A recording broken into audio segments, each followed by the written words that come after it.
about business. Serious about business.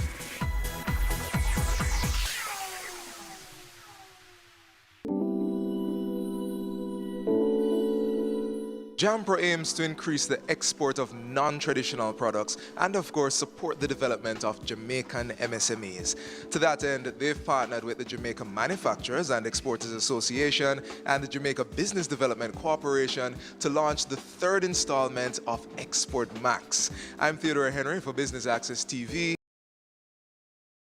It is good to be here, and it's a pleasure joining you for the launch of the third iteration of this program.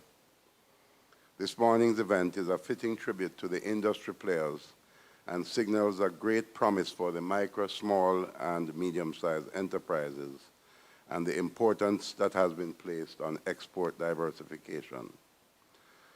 This launch seeks to build on the success of Exports Max 1 and 2, which together recorded over $2.2 billion in sales. Indeed, its previous success sets the stage for the implementation of this third iteration, which we are now undertaking on a much larger scale. Let me take this opportunity to commend the JAMPRO on conceptualizing and taking us this far with this program. And let's welcome our new Export Max partners, the Jamaica Business Development Corporation and the Jamaica Manufacturers and Exporters Association. With their strengths, we'll be joining forces to improve and efficiently manage and implement the program. And I'd like to thank our sponsors and future participants. You have signed up for a game-changing program that will have national impact. Jamaica has strong export potential and growing export capacity. The imperative for achieving greater export performance and thus realizing export-led growth and global competitiveness in our exports as part of the export strategy is therefore of extreme importance as we strive for national prosperity and wealth creation. In the globalized economy, it is critical that Jamaica becomes highly organized in order to be fully integrated into the world economy in a manner that allows us to elevate our position on the global value chain and supply chains. Jamaica has been standing still for too long. Standing still while our trading partners have been taking steps to implement best practices for business and trade-friendly environments. This ministry, therefore, through its agencies, is seeking to attain greater diversification in the export industry by achieving higher value addition in priority tech sectors, increasing the value of non-traditional export of goods through increased volume and higher value addition, increasing the contribution of services exports as a percentage of our overall exports, including our creative industries, and increasing penetration in existing markets and accessing new and emerging markets. Let me add to that the specifics, some specifics which I want you to implant in your minds. There are three distinct underdeveloped markets. Let me just mention what those three are. The tourism industry. Too much of the fresh and processed foods that they consume are coming in on the planes with the tourists. And we have the capacity to supply them. Second, CARICOM.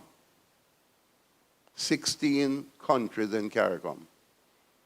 All of them are net importers of food, fresh and processed.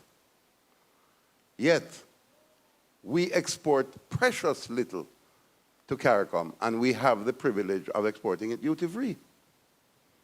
And what's the third significant market? The Jamaican diaspora. In Canada, the United States, and England, the market is as big as Jamaica. Somebody from London told me recently that because they cannot get what they want in Jamaica, they import the stuff from Africa and slap a Jamaican label on it. Castor oil, by the way. A lot of castor oil that is now being sold internationally with the Jamaica label on it the raw material is not from Jamaica. Unacceptable. So as government, we are committed to promoting brand Jamaica to the world, identifying new trade and investment opportunities in order to spur economic growth. My ministry will continue to work with critical stakeholders to enable them to capitalize on opportunities in the export market, as more than ever, greater focus must be placed on growing our economy through exports. One of the things that the ministry is committed to doing is changing the soft infrastructure that will support the growth of trading across borders. To this end, a few weeks ago, we launched a trade facilitation portal that will house the information about all the various processes that underpin trading across our borders. It is our vision that the Trade Information Portal will be the central source of information that will ensure that if someone is an exporter, or even if they are dreaming about being an exporter, they need only to visit this one place that will provide them with all the knowledge they need to navigate the trading process. On the heels of this, we are also excited about the progress that we are making in implementing a single trade electronic window for the government, which will see all the various government processes integrated into a single online system that will allow for all trade-related transactions to be done online, supported by a robust risk management system to protect the country's borders and its reputation overseas. And so Export Max is only one more prong in the government's network of activities that will allow for the framework for each and every exporter to experience success, and ultimately for us to achieve economic growth and prosperity in Jamaica.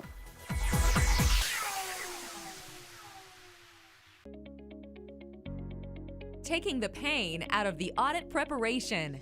Doggin Global now offers audit management services, AMS. With AMS, Doggin Global team manages your external audit process by providing the following. 1.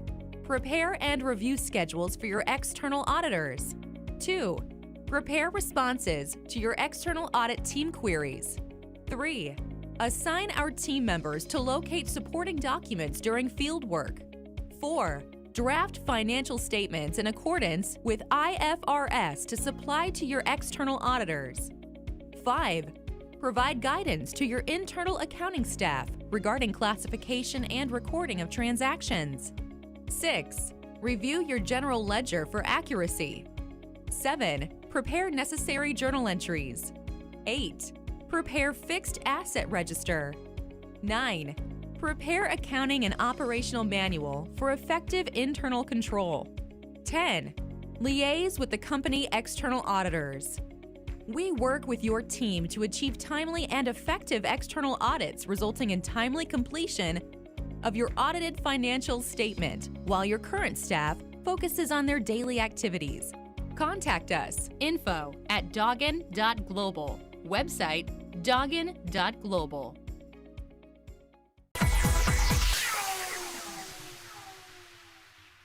So, welcome.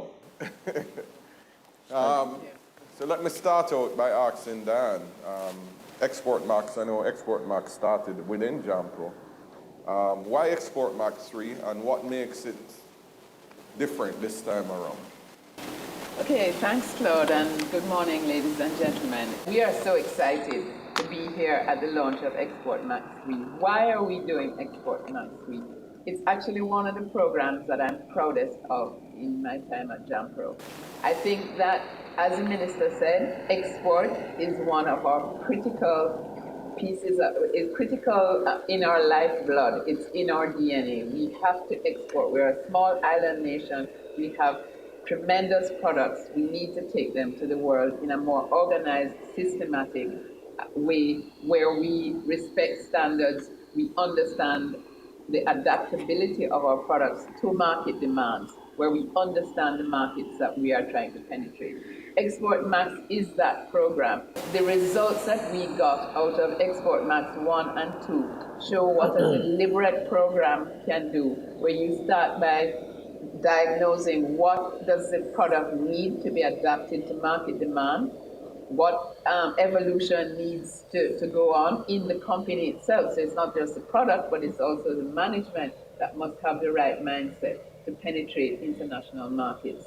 So we're identifying that demand, identifying the market trends, helping the companies to adapt their products, and that mentorship, which we brought on in Export Max 2, is a critical component, because the ones who are successful must help the ones who have not started yet or who have not yet been successful.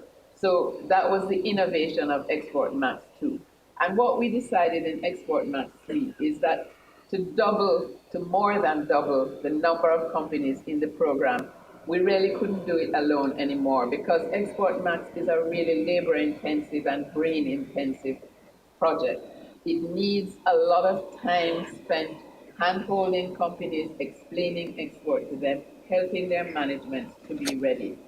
So we really needed the help of our partners, and we're really, really proud and excited and energized that we have two such fantastic partners, as well as the other sponsors who have come on board, because we need more expertise, we need more hands on deck. Export is not easy.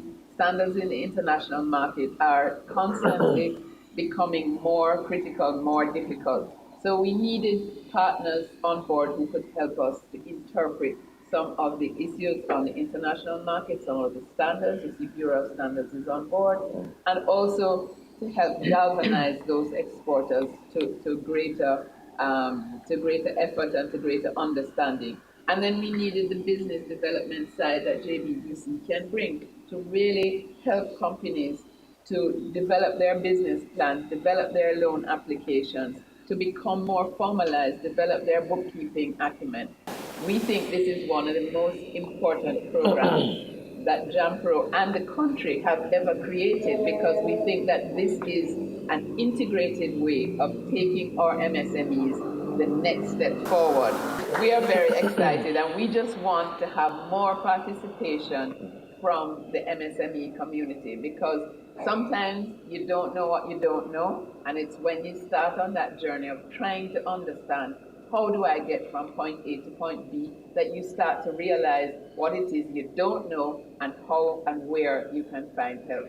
So really this is a plea to and a stimulus and an encouragement and almost a demand of the SME sector listening to us today. You need to get on board, because this program can change your life professionally and change your export horizon. Okay. Valerie, you decided without hesitation, came on board. Why did you see training and capacity building as such important components for exporters? Our logo speaks for what we do, which is business development in the fulsomeness of it, and how can we help you. So we know for sure that capacity building is even beyond that thing called training. It's really getting into the nitty-gritty of the companies, the enterprises, looking at the concept, if it makes sense, whether local or external market, putting the proper structures in place, and as Dan says, formalizing the business. It means governance have to be in place. You have to know your numbers to know what stories are coming out. Worst, if you're thinking of exporting, you have to be really secure in moving forward. So we have been spending a lot of time with our client group preparing them for the market, because for us, global market is right here in Jamaica. So standards must be in place. Governance must be in place. And you must be thinking business. And I agree with Dan, we have to get over that hump of doing a little thing until some big job comes along, because it's not going to come along. So it means that we have to be innovative and we have to be on target for moving forward. We're going to be looking, as we said, as we had agreed, at all the innovative industries that have the possibilities for export. So food, niche markets, high quality, value added products, non-food, services, certainly the technology-based industries and the creative industries in all aspects have to be part of that big umbrella. Our mandate is to help them. Right. So even if they come and they're not ready for Export Max, it doesn't mean that they can't be in the passageway. Okay. So they need not hesitate. They need to come forward. If they're not in that lane, it means you will prepare them for whatever is appropriate. So there is no reason to sit and wonder if. You need to come forward and let us work together and see which lane you are really in. And if you happen to move into this fast track, no, that's wonderful. If not, you're on the way to preparation. Because we must export. Dan keeps saying export or that. I think we have been in coma because we're waiting to die. When we look at the program, or we look at life, we always like to say nobody born big. We all are a product of training, exposure, and experience. And you almost need all three in the right combination to be successful. So in the area of mentorship and advocacy, I think JMEA coming on board, which will have a portfolio of businesses that are already exporting, play a very important role. So I'd love to hear from you, Metri. Tell us in plain terms, how do you see the JMA supporting this effort and your decision to come on board? Well, when I heard Diane and Valerie speak, I realized that what we have here is a perfect marriage. Okay. 2 women and 1 man. No, I'm joking. No, seriously, what we have is a perfect marriage here. Because what we have is the JMEA that has the base of membership. Our membership base is about 400 companies, most of which and many of which are small to medium-sized companies, which is the base that we need. Then we have Valerie, who is going to do the business development process, and then Jumper, that's going to deal with the export market. What we bring to the table is a lot of hand-holding. We are about solving problems and solving issues. So they're going to have issues. There's no question about it. Could say it is that we're a big brother to the companies, and we hold their hands and we walk with them through the process. We just go, Valerie will take them to a particular stage, and then we will take them from there until we're ready to hand them off to Jampro to really go and do the export. But I wanted to say that the JMEA is fully committed to this program. That's why we have joined. We recognize how important it is. And as Diane said, it is probably one of the most important initiatives that any agency in Jamaica has put in place. The numbers speak for themselves, and we hope to be a part of this process going forward for a long time to come. How does one apply for the program? Could you give some thoughts on that? Thank you. I was hoping you'd ask that question. We have a kiosk at the back. We have several Jampro members of our team here. We have an expression of interest form, which you can get from our team at the back. Copies of the form are also available from the various agencies and on our website. On our website, www.dobusinessjamaica.com, you can download this expression of interest form and send it in, and we will be happy to contact you and start the journey with you, because this is a journey. It's a 3-year program. This is really about helping you through a process and on a journey to success. Tell your associates, people you know who have a product or who even have an idea. They can start talking to JBDC from the idea stage. So let's create a movement that can change export. Thank you, Dan. So I'll throw it out. Any final thoughts? This is an example, the collaboration, the example how we in Jamaica should work together. Because no one institution or person has all the skills, all the information. And until we start putting the ego behind the door and working together, we're not going to move. So I'm celebrating from JBDC the kind of collaboration that we have agreed to have between our agencies. I think it's a good move, and we know success is down the lane. Battery, any final In thoughts? closing, I would ask everybody in this room, when you leave here today, call 5 persons that you know that are in business. Let us have that problem. Let us reach back out to our sponsors and tell them that we need more from them, because this is good for Jamaica.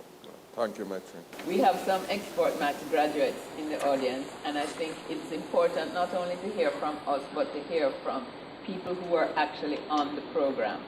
So dare I say that Rita Hilton is on is Yeah, they're going to be on the program. Yeah, okay. So Rita, Omar, I think you're all going to talk later on. So. All right, a round of applause for the head of agencies. Thank you very much.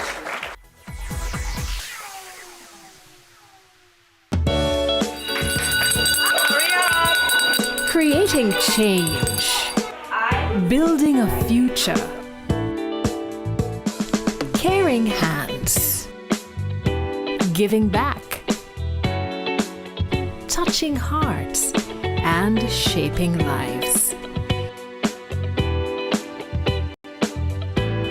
Impacting our world for the better. Your business matters. Business Access TV offers you the most innovative and effective advertising solution for your business, specializing in B2B sales, cost-effective solutions, the customers you want, the repetition you need. No matter the size and nature of your company, your business matters. Call us at 876-291-6233 or 876-376-4225. Email sales@batvja.com.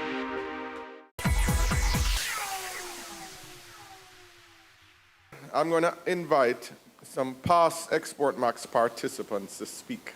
Rita Hilton from Carita, Jamaica, and Omar Azan, CEO Boss Furniture. So in the spirit of ladies first, I'm going to ask Rita Hilton to come and just give a couple of remarks about her experience with Export Max. I think this is a great opportunity. Having benefited from Export Max 2, I'd like to highlight some of the things that made it so important for me and what the results have been like. It was important for me because it allowed me to step into the Caribbean export market. Carita has been in business for 34 years, and our whole business is aligned with exports. We were primarily involved in fresh produce exports, but recently we've been adding value to Jamaican products and trying to build up that component of bringing more value to Jamaica. Now, with Export Max 2, what did I benefit from? Going into the Caribbean market, which I didn't know at all, and I have to tell you that out of that, we have one concrete market which we opened in the Bahamas. And that partner has been so impressed with our output that they have come with a proposal to invest in our company and buy equity into our company. I learned that I wasn't really completely prepared to take advantage of all the opportunities. So if you're going into Export Max 3, come with an open mind. You think you know it, you don't know it. Learn, absorb, and execute. You need to have a partner on the ground in the territory that you're going to be working with that will teach you about that market and the market needs. It's not Jamaica, and it is not the globe. It is a very special type of market, and each market has its own needs. So keep an open mind, learn from the opportunities. What was wonderful is the amount of work that Jampro put in before we went into the markets. And that was the critical success of the Export Max 2. Into every territory that we went, there were buyers available, and it wasn't the underlings that came to the market opportunities. They were high level personnel that came to talk business and to do business. The other thing that I learned so much from is the capacity building. You think you know how to run a business? Well, you don't, because the way you start is not the way you grow and keep on growing. You see all this white hair? That comes from years and years of learning. I started as a high school teacher, and our exports have reached close to $3 million US. And those are sales. That is not money to spend. That's money that you invest back in your business after you've paid the expenses. So don't think that you've achieved success and can drive a Mercedes-Benz. I still drive a pickup, okay? I'll just say that for me, for my company, it's been an amazing experience. The team has been behind. There are times when I wasn't even up to doing some of the things, and they came and sat in my office and said, Omar, listen, we need you to get this thing done.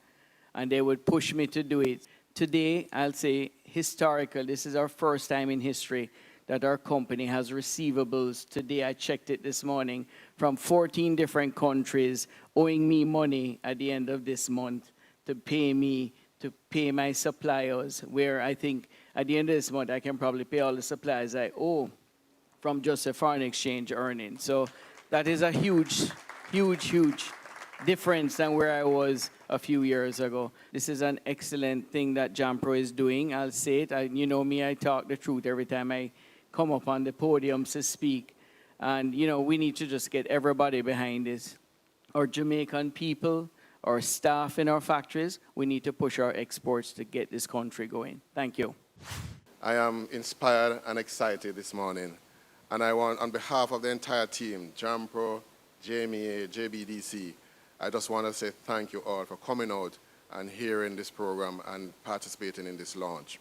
So we're going to take you into the Caribbean, Europe, and the USA to sell your goods and services and to return with those all-important contracts and to deliver on the promise that you would have made to be a champion exporter. I expect this program will be a positive, life-changing experience for you and your businesses. So where do we go from here? The steps are very easy. We are inviting all business owners here to complete the registration expression of interest form. Following the expression of interest, you'll be required to complete a more in-depth application form. The deadline for submission will be January 30, 2019. Final selection of participants will be done by March 15, 2019. And by April, MOUs with all the participants will be signed, and that's when the real work begins. But it will be exciting, it will be fun.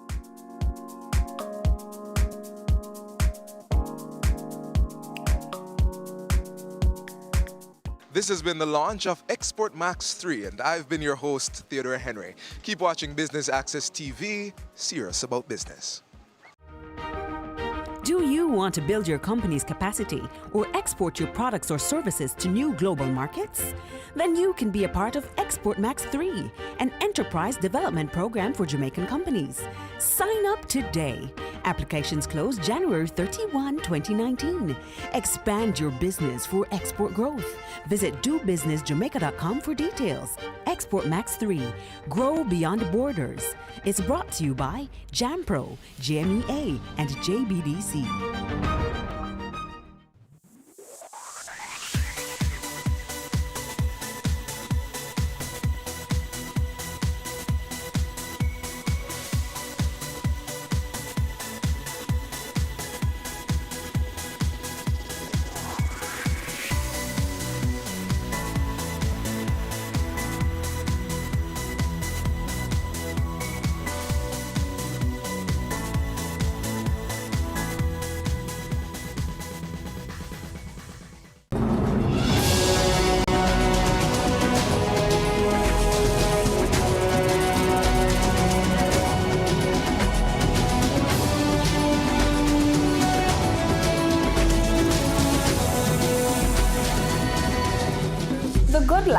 Your weekly dose of information on nutrition, wellness, and fitness. Discover ways to nurture your mind, body, and spirit.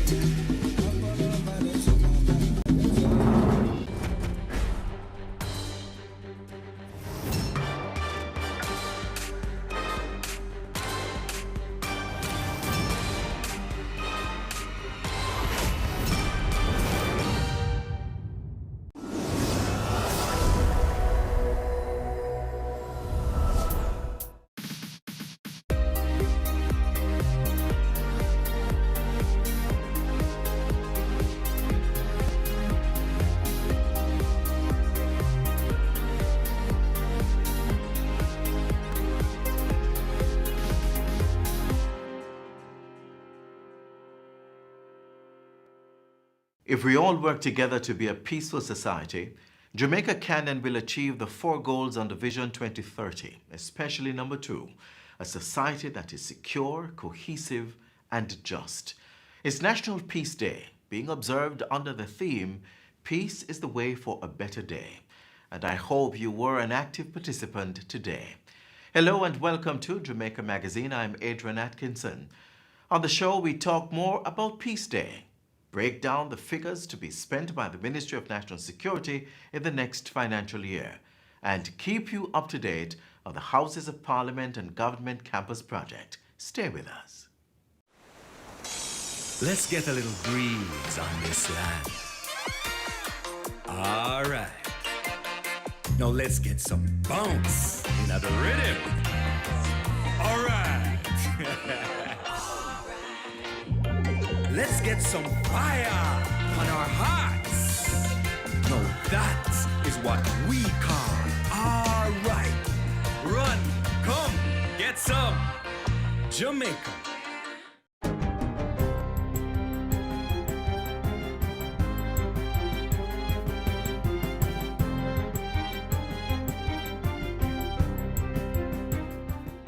Good day, I'm Theodore Henry, and this is your JIS News for Thursday, March 5.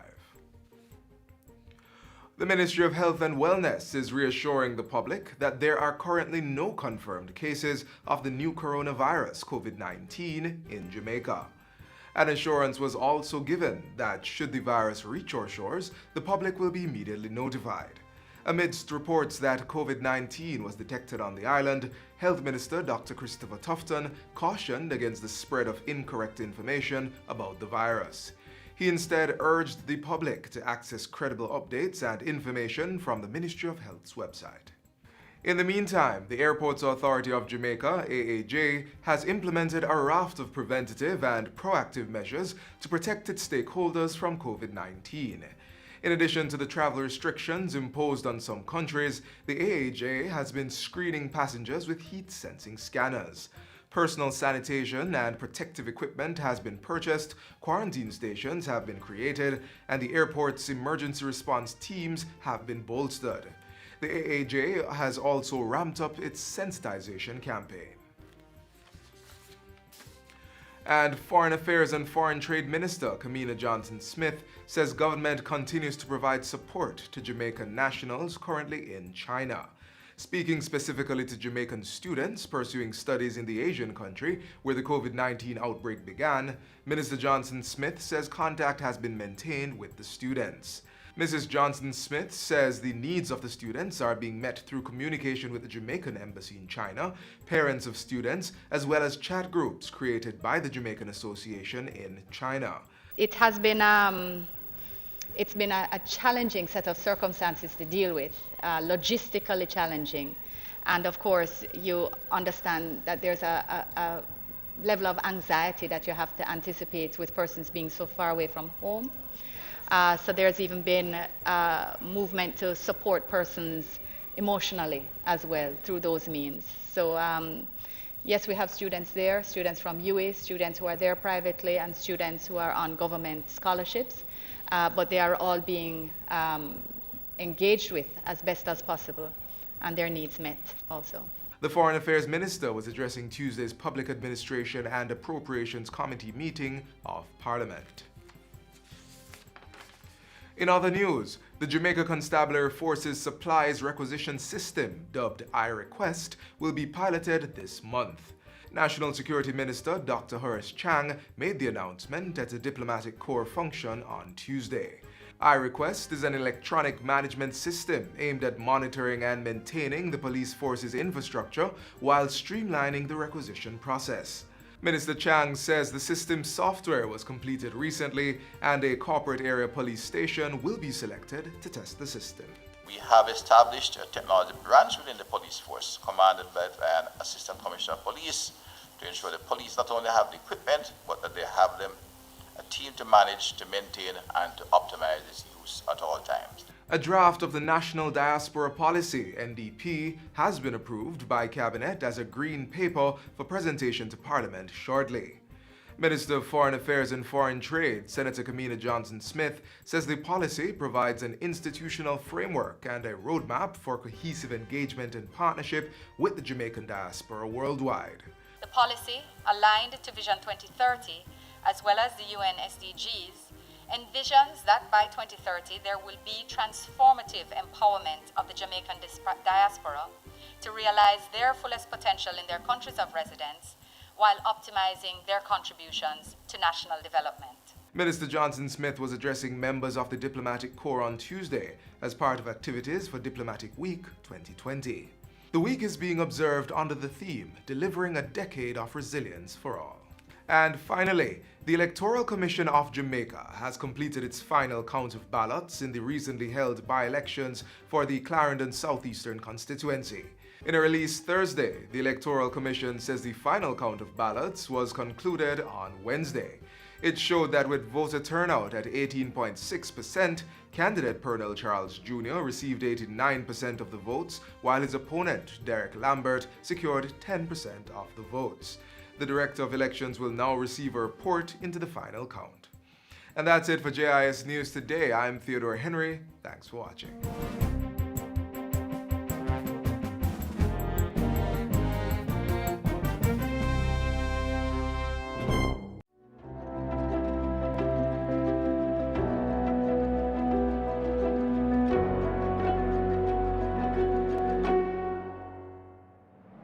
Domestic violence and abuse has always been going on. Say to victims, report the matter, seek help, go to your local police.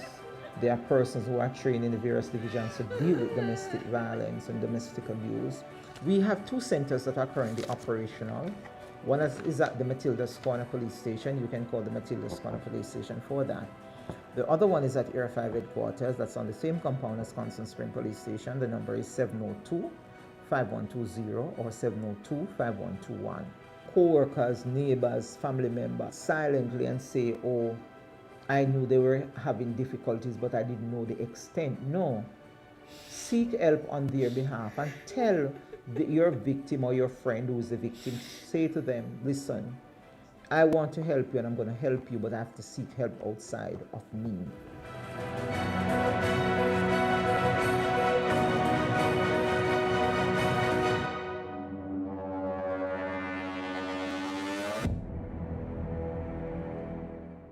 The Ministry of National Security has a capital budget of $15.9 billion to continue its capacity building projects in the upcoming financial year. We break down the figure and outline the different projects for you.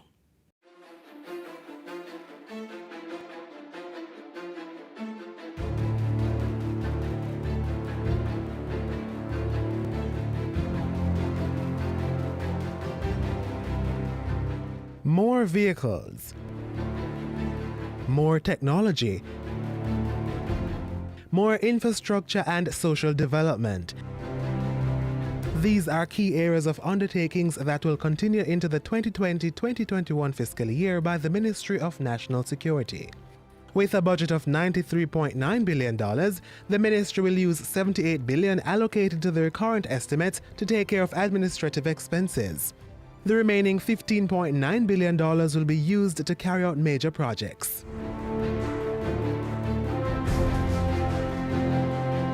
Let's take a closer look at some of the major projects. First is the Security Strengthening Project with a purse of $400 million. Of that amount, $273 will be used to purchase and install equipment. These include management systems for case, jail, and station records. Equipment will also be purchased for the Firearm Licensing Authority, interconnection between agencies, as well as connectivity and surveillance at the Jamaica Constabulary Force and the Department of Correctional Services. The overall objective of the project is to build capacity to increase the conviction rate for murders. This government is committed to improving not the working conditions of the police force and to providing the police with adequate resources to fight the criminal network. The project is being funded by the Inter-American Development Bank, IDB, and will end in March 2023. Moving on to the Citizen Security and Justice Program, CSJP-3. $235 million has been assigned to develop community asset maps, complete renovation on the Gale Multipurpose Center, and provide remedial education and vocational skills training. It will also evaluate the parenting and skill vocational program and conduct a victimization survey. The program is geared at improving governance and behavioral changes in targeted communities through conflict resolution, social inclusion, and increased employment opportunities for residents. The capacity of the Department of Correctional Services will be bolstered with the acquisition of vehicles and infrastructure development. For the 2020-2021 period, the number of the assorted vehicles. With $393 million, the ministry will also construct and renovate buildings at correctional centers and erect security fencing and cameras. As for the Jamaica Constabulary Force JCF, the ministry intends to start construction of the forensic pathology suite, complete renovation of 40 police stations, and conclude pre-investment activities for 2 police divisional headquarters and the police headquarters. This will be carried out at a cost of $2.3 billion. There's value in starting with the police building because we understand that to create public safety is maybe the most important thing in settling a community and reassuring the population that they should live where they are, invest where they are, and in fact help to grow the country. Still on the JCF, $1.2 billion will go towards the purchase and installation of CCTV cameras and servers, as well as upgrade to the radio communication network and dispatch systems. The cybersecurity capability of the JCF will also be strengthened with new software and $30 million. More vehicles and bikes are being purchased to increase the mobility of the force. This government took the position to make significant investment in the security services. The Jamaica Defense Force JDF will receive similar capacity building from a capital A budget of $9 billion. Of that amount, $5.8 billion will be used to complete the procurement of aircrafts and equipment for securing Jamaica's borders. Other purchases include assorted military vehicles, cybersecurity software, and telecommunications equipment. The Ministry of National Security is using the remaining $1.5 billion to complete office space and barracks, as well as to construct simulation and training centers and a military dog facility. There is significant investment grade institution of the Jamaica Defense Force. We are spending the time, resources, and effort to upgrade your infrastructure, your tools and equipment, your ability to deliver even more. The Ministry of National Security, building capacity to maintain law and order, rehabilitate offenders, and enable social development while protecting our borders and cyber networks against internal and external threats. Aside doing all of those social intervention issues, we have to ensure we have a police force that is organized and resourced and outfitted to deal with all aspects of criminal activity.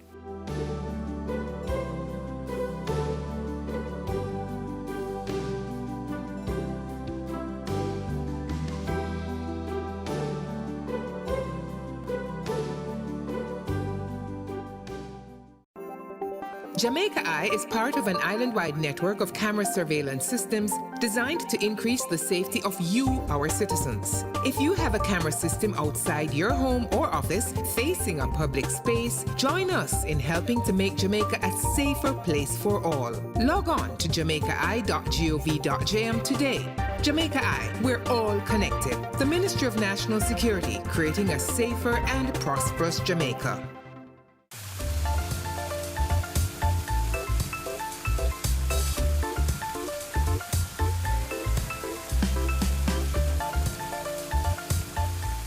Up next, the Urban Development Corporation gives an update on the Houses of Parliament and Government Campus Project.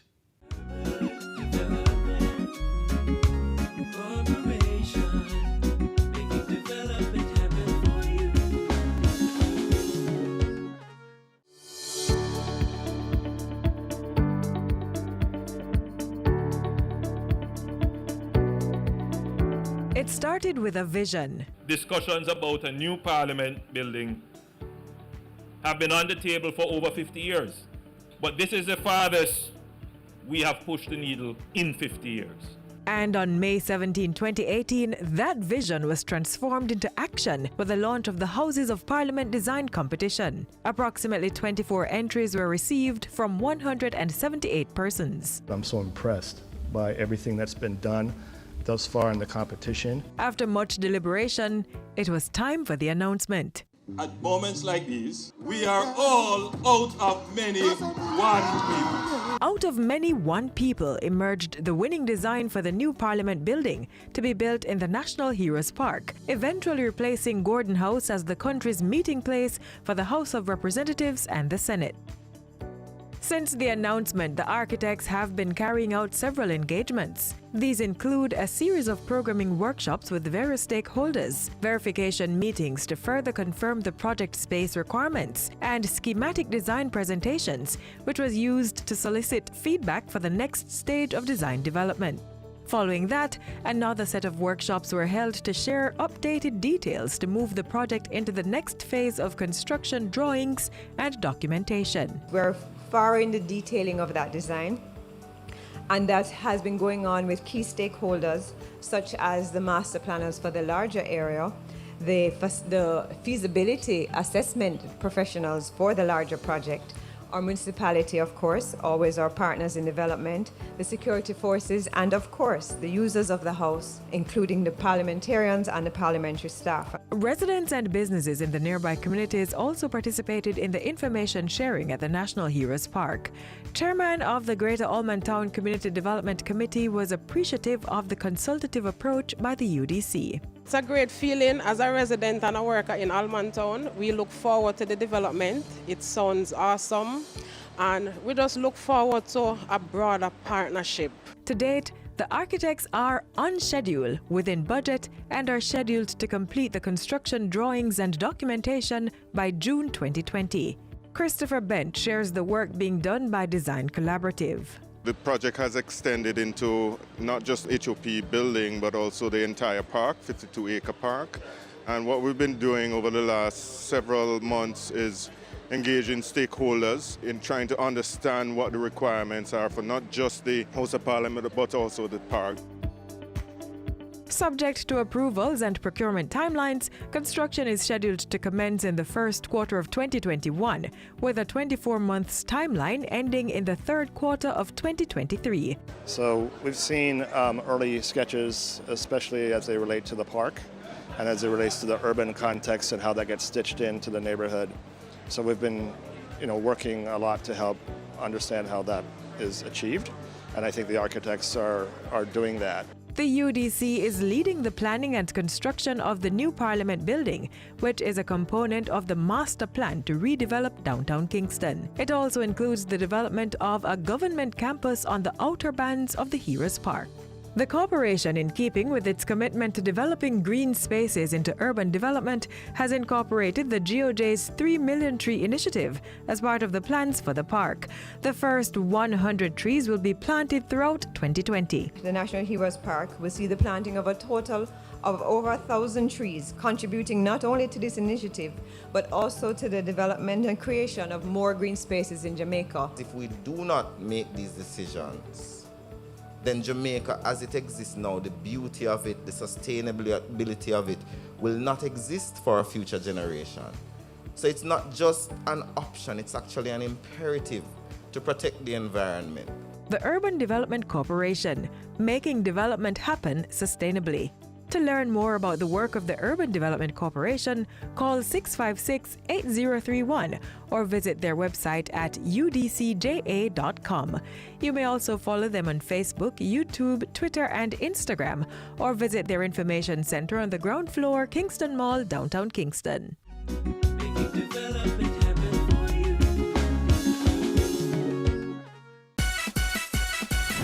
More life. More memories. More moments. Jamaica Moves is a call to action to prevent non-communicable diseases. Get active. Eat healthy. You can protect yourself from high blood pressure, obesity, asthma, certain cancer diseases, and more.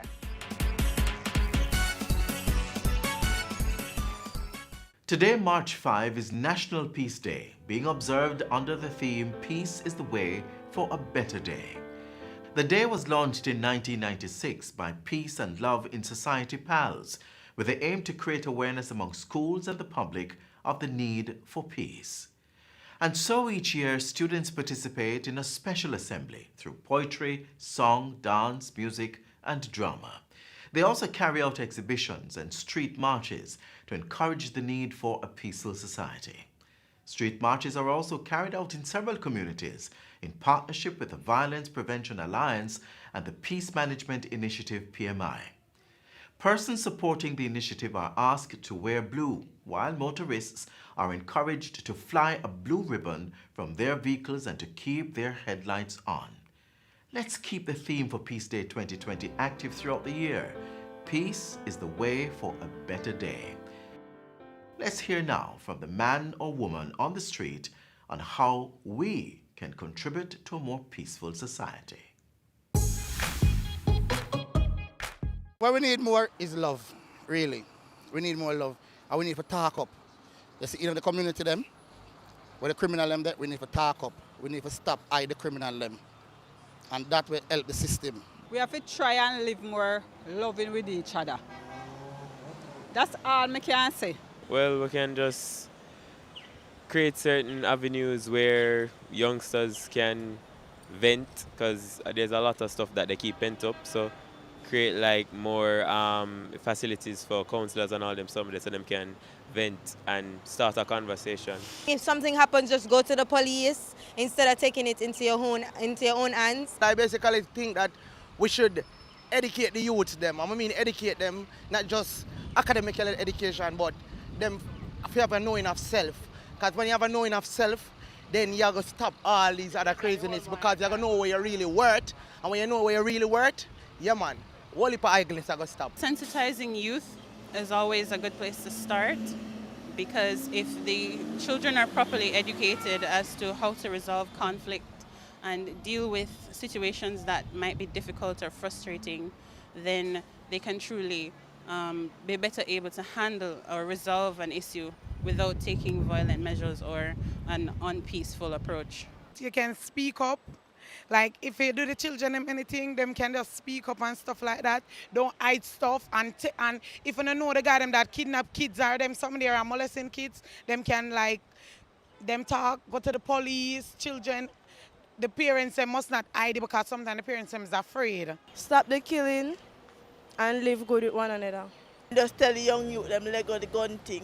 You see, if everybody come together, back then them used to say the village grow the children, So I think Jamaica should, use some of those methods that they used back then in the past, and I think if they do that, Jamaica will be a better place.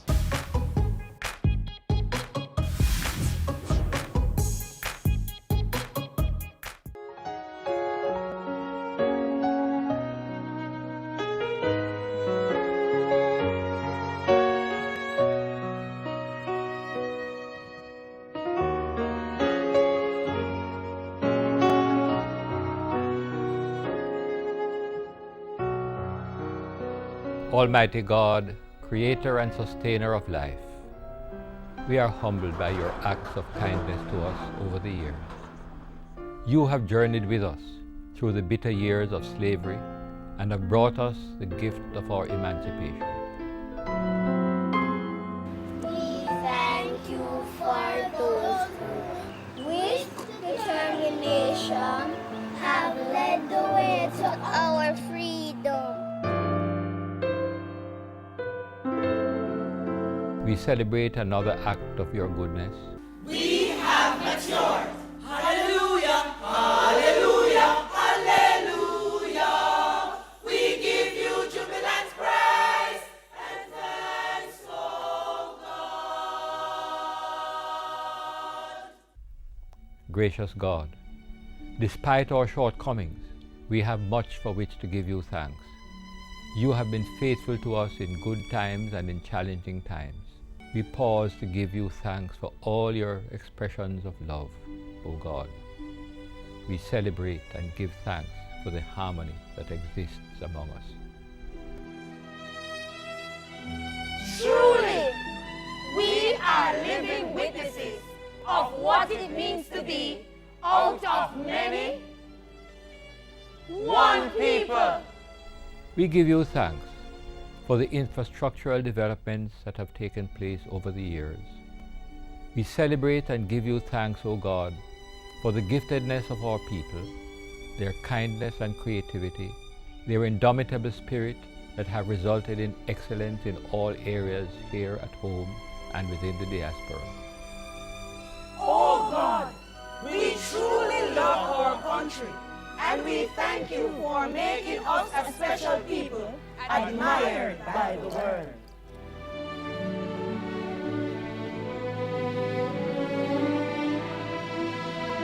We thank you for all the men and women and young people and children who continue to play their part to make their mark towards our ongoing development. Almighty God, as we move forward, we place Jamaica land we love into your care. Watch over us, enlarge our territory, allow the reign of your peace and justice among us. Establish your kingdom among us and help us to realize our full potential. We ask this in your high and exalted name. Amen.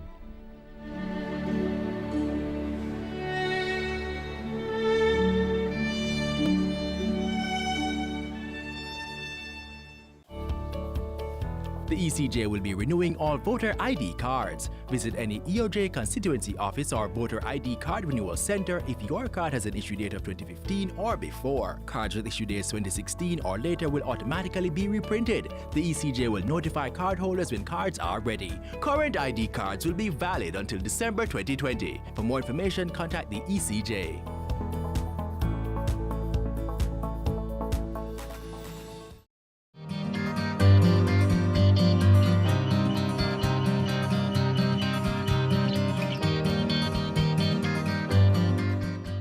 This is where our journey ends, but only for today. Join us again tomorrow when we bring you another informative program. In the meantime, stay connected via our website, jis.gov.jm. And while you're online, send your feedback to Jamaica Magazine at jis.gov.jm or via tweet at JIS News. On behalf of the entire production crew, I'm Adrian Atkinson. Do take care.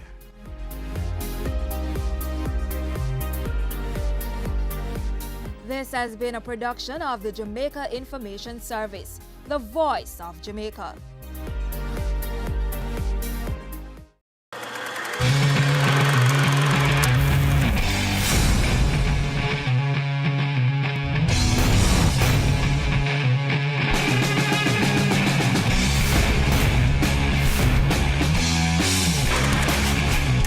We have grown from 20 million US to now having 800 million US dollars.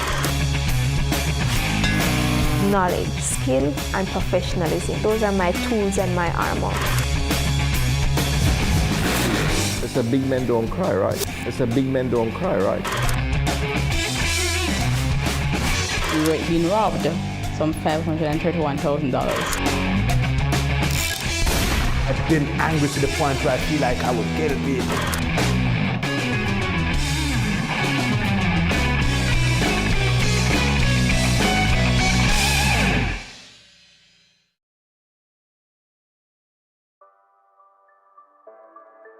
Sundays at 4:30 p.m. It's all about Home Sweet Home. Get your half-hour dose of the business of real estate, from laws and concepts to reality, building, buying, or renting. Or what about trends in decor or renovations? Home Sweet Home will keep you up to date.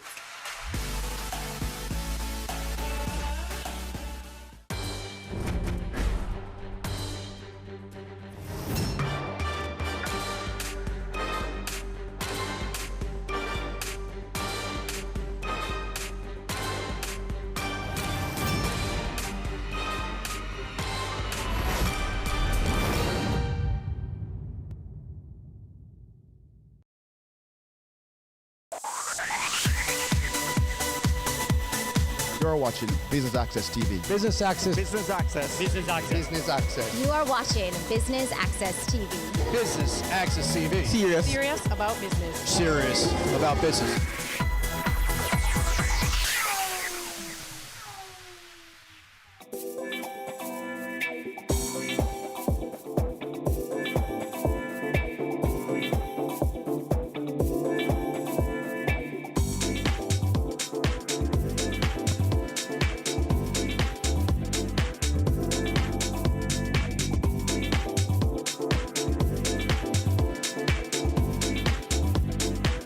I'd just like to welcome everybody today, and I'm sure that you'll agree that this is a perfect way to start the new year. Opening this impressive building where we now have two extraordinary companies located. Concentrix, our anchor client, and one of the largest BPO operators, and the other tenant is Jamaica's own Unique Vacations, and they're doing all the customer service and reservations for the Sandals resorts that are located throughout the Caribbean. It's phenomenal to host these two companies and such an honor for the Free Zone. And we want to thank them for their confidence of locating here. There have been many detractors of the industry out there, making uninformed and negative statements about working conditions. And this is why we're so fortunate to have a Prime Minister that is pro-business, pro-growth, and sees clearly the incredible value that BPO brings to the Jamaican economy. And the industry's ability to provide jobs at an unrivaled rate. And without these work opportunities, many of these people that are employed here would join a generation of lost and unemployable people. So for those of you too young to know or too old to remember, or if you're not from Montego Bay, I'd like to give you a little history. While we're sitting here now, was not long ago a pasture. And a little further in that direction, where the BNS and Fontana and the cinema are located, was a cane piece.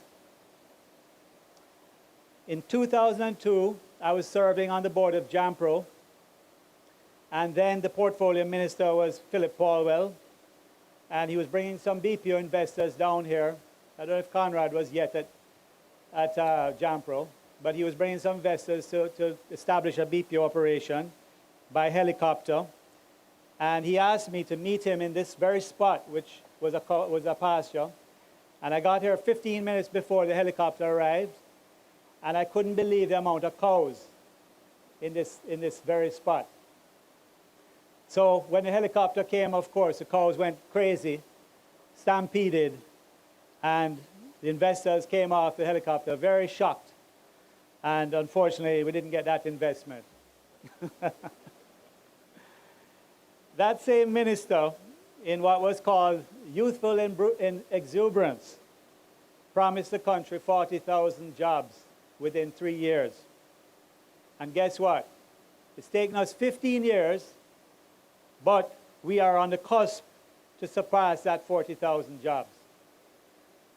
And in this free zone alone, with this building, we passed the 10,000 employment of the free zone alone.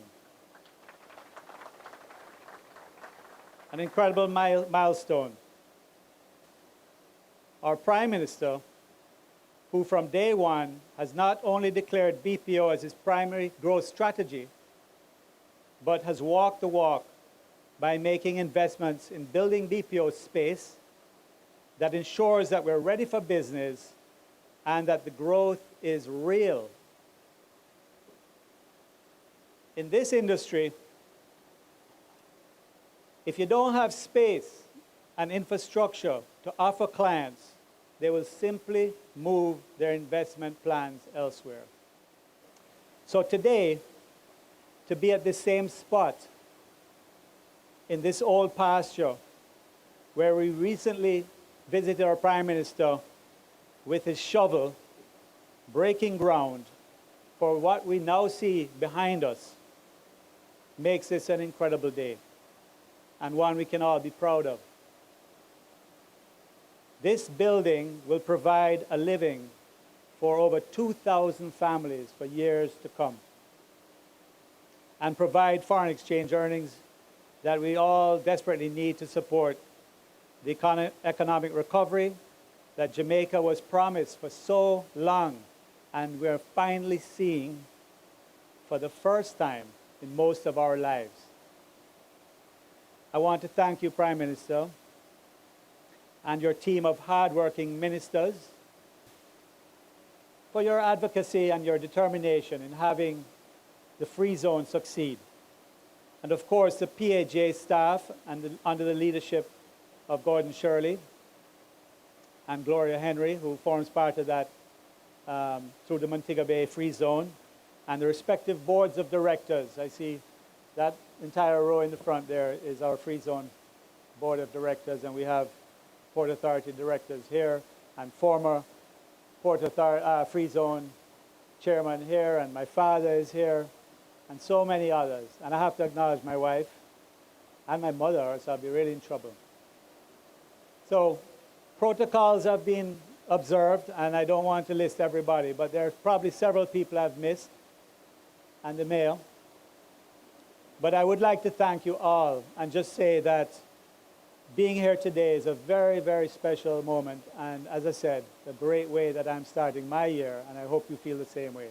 Welcome and thank you. Dodgen Global offers a CPA scholarship program to team members who join our team. A career in accountancy at Dodgen Global is a great choice and can offer you excellent job prospects. We believe that an accounting education is the greatest gift you can give yourself or anyone else. Few gifts make as significant an impact as the gift of an accountancy education with a job. It's a contribution that lasts a lifetime in the form of learning, opportunity, and success. Join our team and get the opportunity to be part of our CPA scholarship program. This scholarships awards program will be administered by the HR department of Dodgen Global. Requirement: first degree in accounting. Employed at Dodgen Global. Willing to pursue the CPA examination. Here's how to apply. Submit application to Staff Accountant, Dodgen Global. Email sa@dodgen.com.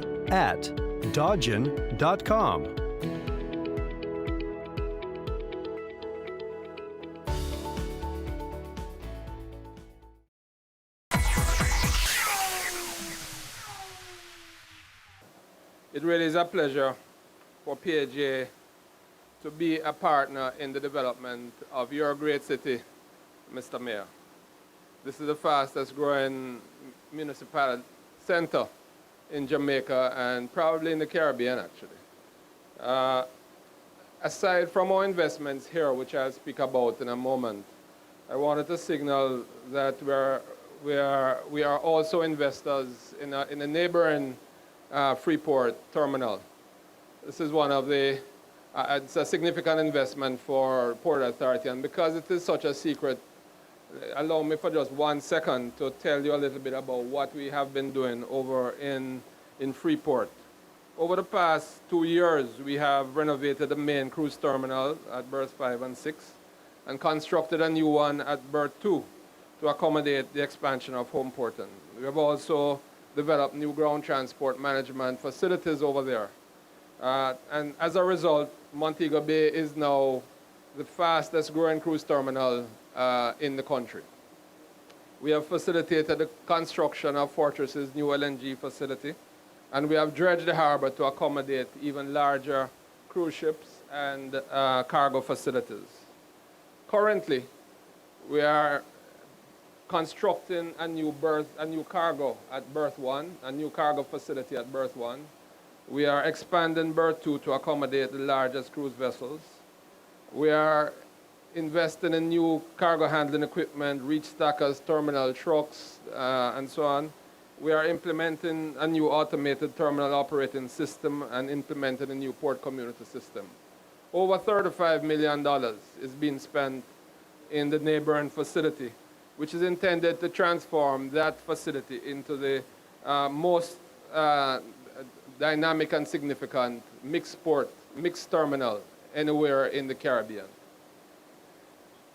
And as important as it is for us to be developing in those facilities, a mandate of the Port Authority is to develop the near port areas in immediate proximity of our terminals with a view to creating economic growth and job creation.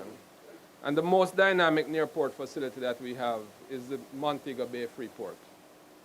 The Board of Montego Bay Free Zone and the Board of Port Authority were early in recognizing the growth in markets such as analytics and market research, engineering design, medical transcription, health information management, financial and legal process outsourcing, publishing, and outsourcing of R&D. Our objective is to capitalize on the growth of this knowledge process outsourcing segment and to transform the zone in a manner that makes it attractive for firms to want to perform these types of services here in Jamaica and here in the Montego Bay Free Zone. This effort is already bearing success. Examples of this include the fact that Numerator, one of the clients here, is providing market intelligence and complex CRM services. Software development for desktop and mobile applications is being provided by Avonmark. Shared services in finance and accounting is being provided by Advanced Call Center Technology and Conduent. Medical transcription is being provided by Infinity Behavioral Health Services. Data analytics by Numerator. Payroll processing, corporate filings, and corporate support by Conduent. And market campaign, advertising, and promotion by Centerfield Media. The investment of approximately $10 million in this new 63,000 square foot facility, which is being opened today, is a reflection of the commitment to creating the kinds of facility suitable for accommodating the companies that wish to perform these higher value added services here in Jamaica. It is designed with the employees in mind and with all the necessary amenities and features of the best BPO centers anywhere in the globe. With this new facility, an additional 1,500 to 2,000 jobs, as Mark mentioned, will be accommodated. And the zone is now, we are proud to say that the zone is now home to 10,600 good paying jobs, impacting the lives of our young graduates and their families. Ladies and gentlemen, a decade and a half ago, I responded to an advertisement looking for a client services manager, and I felt it was Port Authority, so I applied for that job. And I had a choice at the time, two financial institutions, but because I knew Port Authority is the place to work, and it had all that lovely reputation, so I chose to come here. And 1 week into the job, when I realized it was a free zone, I was dying. I was like, oh my God. And I remember going into my office one day and I said, Lord, it's not too late to call NCB. Please give me a direction because I don't know if I can cope with this job. And then to make it worse, I walked out of my office and there was a customer ranting and raging about a problem. And then he said to me, so how long are you planning to be here? And I was like, oh my God, so people don't stay here. So I was really worried. But then I got the divine word and I was divinely led, and here am I. And you know, we were perhaps about 20-something% occupied in our warehousing space and vacant in many of our building spaces. We use car parks to play football and volleyball and netball, and we use empty buildings to store stuff for anybody who wanted to store things because we had so many spaces. But in 5 years, we were full. We were 100% occupied. And at that time, we advanced a proposal under the chairman of Mr. Dare to put up this building. Well, 9 years later, here we are. But we are here because of the effort, the contribution, the blood, sweat, and tears, the toiling of many, many, many persons. Not just the Port Authority, but the unsung heroes who work in this industry. Those who have launched businesses here. that have gone global, those whose business have gone and listed on the stock exchange in the US, those who serve Fortune 500 and Fortune 100 customers, those whose work make Jamaica looks like the best place, and it is the best place indeed in the world. Those whose work stand out against any first world country. These are the people who work in the BPO centers. They represent diversity. So I know you hear a lot about the call center, but call center is not all that we do. Yes, that's where we started. And you know, you don't want to shake off your history completely. You heard some of the things that Professor articulated earlier that we're doing in this business. And so today we want to invite some of our workers who have been here, who have worked in different segments of the business, to share with you in 2 minutes some of their testimonials. I have been with Teleperformance since the inception of the company. That's 20 years ago. So yes, I have been with Teleperformance for 20 years. After graduating high school, it was clear I was unable to immediately afford college, and so I made the decision to work. I started as an agent and was promoted to a manager 3 years later. Through my hard work, high display of professionalism, and consistency with effectively managing a team, I was further promoted to an assistant call center manager.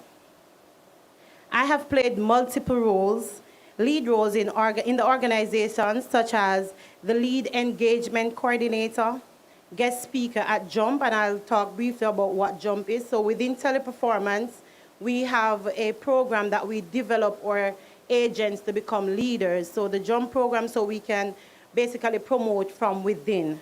So that's like a synopsis of what the Jump program is. And a motivational speaker to the new hires. I have led multiple charges as it relates to growth and development in the organization. I have mentored several of my peers and has changed the lives of many through my testimonies. I am known to speak the hard truth.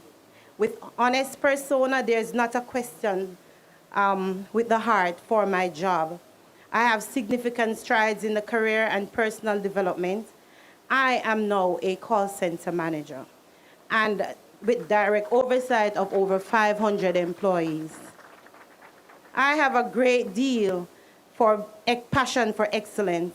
I'm a mother, a wife, and currently a student at the Montego Bay Community College, where I'm pursuing my bachelor's degree in business management. The BPO has provided an avenue not only for creating jobs in the country, but it's also one of the leading income generators of the economy. My role in the BPO industry is critical to the business, as I am given the task of reviewing root causes, as well as identifying and implement various strategies to improve the program Teleperformance, as well as mitigating any loss for financials. My current roles allow me to play a vital role in managing important clients, vendor relationships, etc. I have no regrets in starting my career in the BPO sector. I say to the BPO, and especially my company, Teleperformance, thank you for my personal growth and success to date. And I leave you with my mantra: aspire to be the best on the team, aspire to be the best for the team. Thank you. I started in the Montego Bay Free Zone at Vistaprint in 2003. So I've been here for 15 years. My career didn't start here, but I can bet you that, and I can tell you that if I have the opportunity, I would stay here. Working at the Free Zone has given me opportunities to experience first world technologies, to manage people, to interact with personalities across the globe, not only in Jamaica. And that is something that I believe every Jamaican needs to experience. I believe every Jamaican, as a matter of fact, should endeavor to be a part of the Montego Bay Free Zone and be a part of the BPO sector, because it opens opportunities, it opens our eyes. I believe that this is something that If it wasn't here, we would have been lacking in a lot of ways. So thank you very much for being here and for giving us the opportunity to have a job, to make a life for ourselves, and to be the best person that we can be.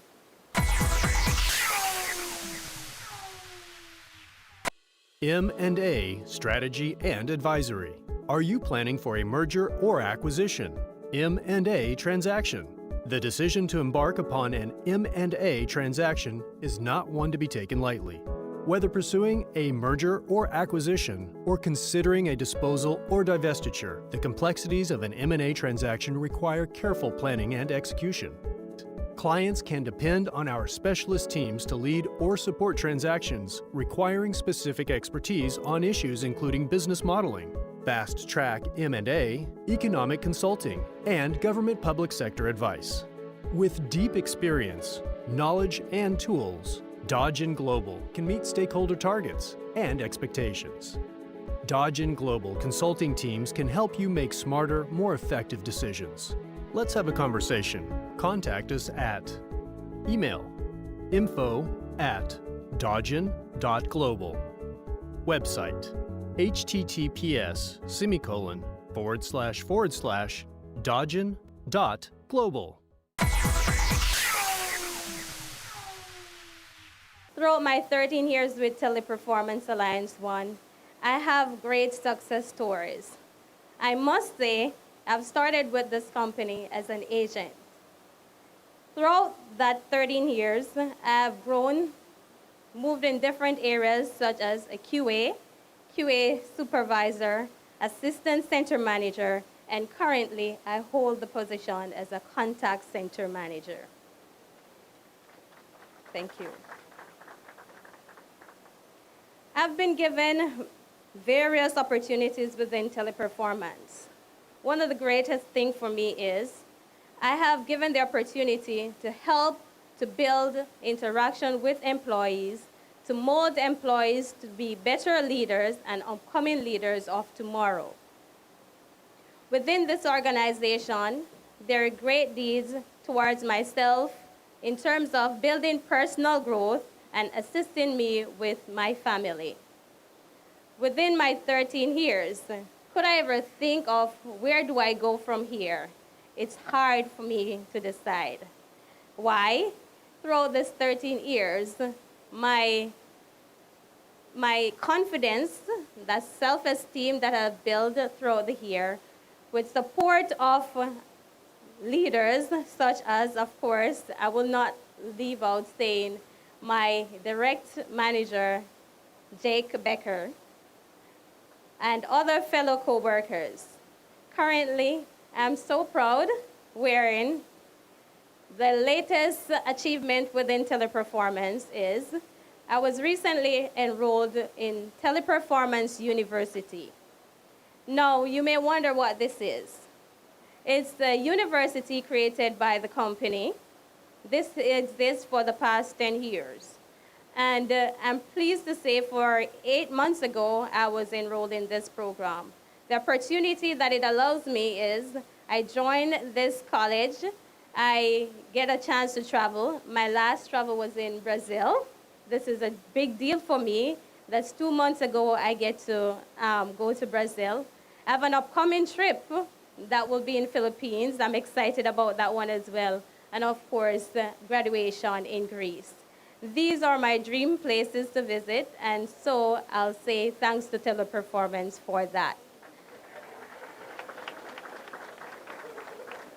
My name is Karine Phillips-Brown. I have over 12 years of experience in the BPO industry. I started out as a hard trainee in the accounting department. With my experience gathered in this sector and through self-study, I completed my career as a chartered accountant. I am now a member of the international body of ACCA and also the local body of the Institute of Chartered Accountants of Jamaica. With my qualification and experience, I am now the finance manager of a 1,900-seat, Fortune 500 BPO company.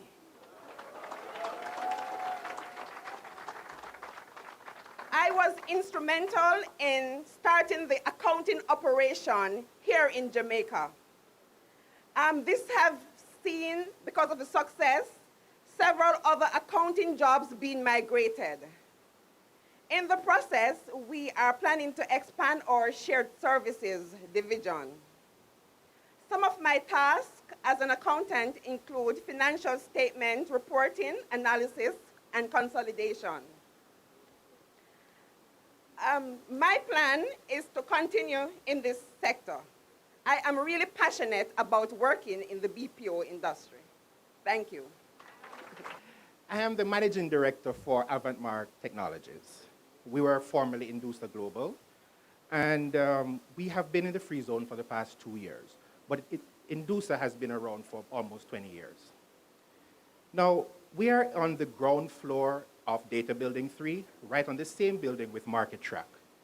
We have 11 employees. We have 8 programmers, 3 accounting and data entry staff that are responsible for the accounting needs of 2 of our clients.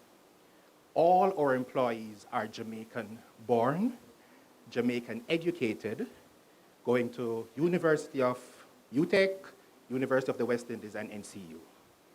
Combined, all of our employees, we have over 50 years of programming experience.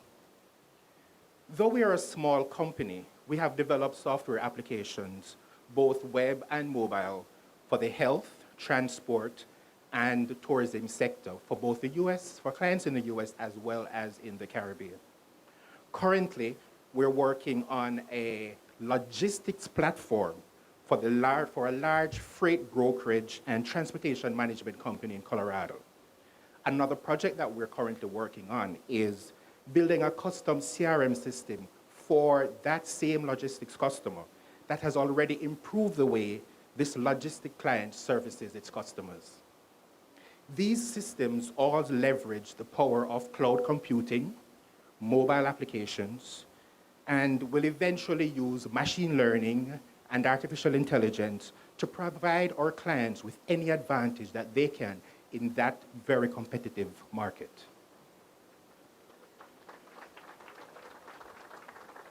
What makes us different from any other software development firm? It's not that we have the best programmers. We do have some really good ones, but we can hold our own with anyone in the world. It's not that we have the best facilities. We're getting there, though. It's not that we have the best salaries. We're going to get there, though. But what we do is that we have a passion for technology.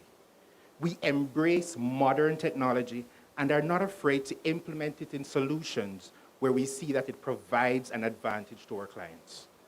We're agile in our approach to work, so we can adapt quickly to changes. We believe in automation first, so we can free people to focus more on value-added tasks and building stronger customer relations for their employers. And above all, we have the best 11 people that anybody could ask for. Our small team of 11 programmers pulls together like a well-oiled machine. Finally, we don't intend to stay small forever. We may never grow to the size of some of our neighbors due to the sheer nature of our jobs, but we intend to leave a mark on this free zone where we aren't always known by the address relative to our neighbors. So for example, the door across from Unique Vacations, who have now migrated to the east side, or the building that Market Track is on. But by our work and our impact, we have on the community and Jamaica. Ladies and gentlemen, I proudly represent Avantmark Technologies. Thank you.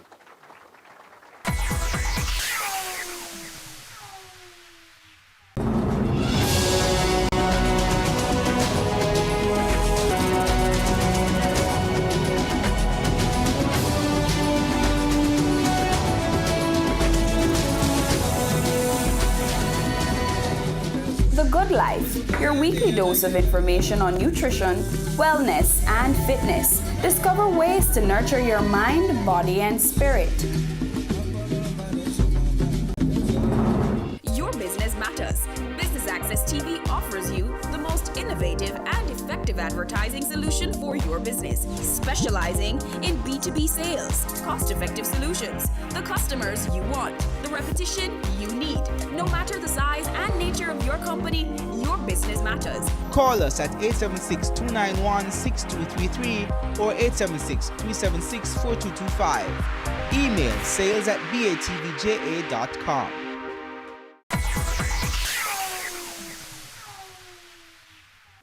The government of Jamaica has 4 main lines of effort that lead into one main objective. And these are the sound fiscal management and financial management of the public's affairs. The second is to create and support the conditions for private sector-led growth. The third is to create meaningful employment for all Jamaicans, but the broader picture is to ensure that all Jamaicans are involved in work. The fourth is to ensure the security and safety and peace of communities and households within Jamaica. And all of these lead into the ultimate objective of securing Jamaica's economic independence. I believe that if you assess the performance of the government on its lines of effort, you will come to the conclusion that the government can report significant success. For example, there is no question that the government has achieved major success in ensuring the fiscal certainty of our economy. The debt has been reduced from 141% of GDP to this year we will be just below 100% of GDP. And that is the ultimate index. But there are other things that we should measure fiscal performance on. And that is, for example, the government has seen significant investments taking place in the development of infrastructure.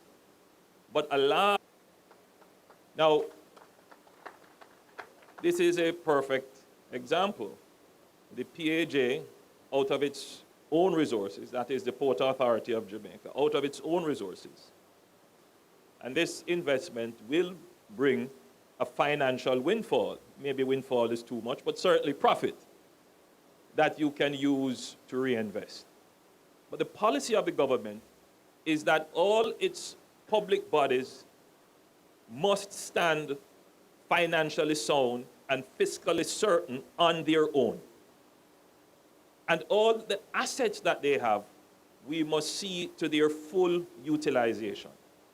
So all the warehouses that are empty, all the parking lots that are now volleyball and football fields, all the real estate that are unoccupied and unused, all the lands that are just growing wild bush, we must find appropriate and high value usage for them. And that strategy has worked. And I want to commend the Port Authority of Jamaica in being at the lead in fulfilling that strategy, in ensuring that our port facilities are being developed, in ensuring that our BPO facilities, those that exist and the new ones that are being developed. And whilst this facility may be the most modern in the Port Authority's portfolio of BPO facilities, I happen to know that the work in Portmore, the Portmore, what is it called? In Informatics Park, the PIP, that will be an ultra-modern facility and will probably eclipse what is being done here. In as much as we are pushing forward to see the development of the infrastructure and supporting capital formation without call on the government budget. I mean, the government has to have some involvement, but where these things are commercial in nature, we believe that it should be the private sector or corporately operated public agencies that do them. But the government must also look at the landscape and look to the horizon, because I've often said that, you know, the ship of state is almost like a submarine. It's under sea. It doesn't always see the big picture or the horizon, and so it has to have a periscope that looks up above the water and can see what is to come. Governments have to analyze future risks. So we are making investments now, but one thing of which we are certain is that conditions will change. They can change for the better, or they can change for the worst. One thing we must ensure is that whatever the change that occurs, Jamaica is in a position to thrive and be resilient. That is, be able to recover very quickly from adverse change or take advantage of opportunities that present themselves. And so the government must always be forward-looking. And in that forward-looking stance, the government must say, what are the risks that are on the horizon for our fiscal certainty? What are the risks that could cause the government to have to, for example, put on more taxes on people?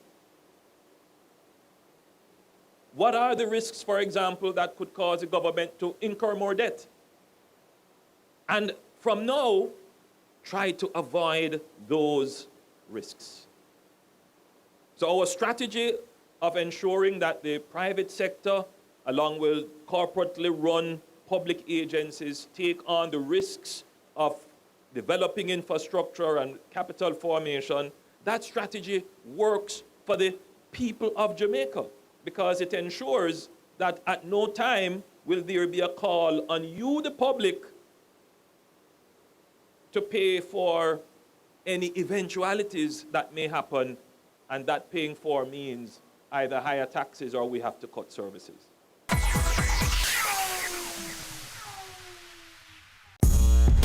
I started out selling out of the trunk of my car. If everybody think the same way, everybody going in the same line. Being an entrepreneur takes everything that you've got. Weekends? What's weekends? We work on a weekend. There are real opportunities everywhere you look. But you have to have the passion. If I do my part well, then everything is okay. We believed in ourselves and our families believed in us. Being convinced of this great opportunity, why we are all here doing what we're doing now. Cameo takes you behind the scenes of Jamaica's exploding creative industries to give you an insider's look at how creatives get the job done. I'm really picky about how we treat our customers. As creative people, we went a little bit over the top. Each week, we interview innovators leading the charge in their industry. The chaos of creativity meets the stricture of structure on Business Access TV's Cameo.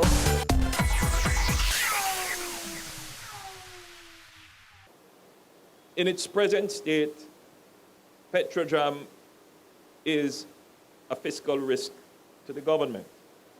The truth is that after the JPS ceases to be its major customer by virtue of a decision that the government made to diversify its fuel mix to include LNG, which is a more stable fuel in terms of its commodity pricing, and probably better in the long run for Jamaica, and a more efficient fuel from an environmental perspective.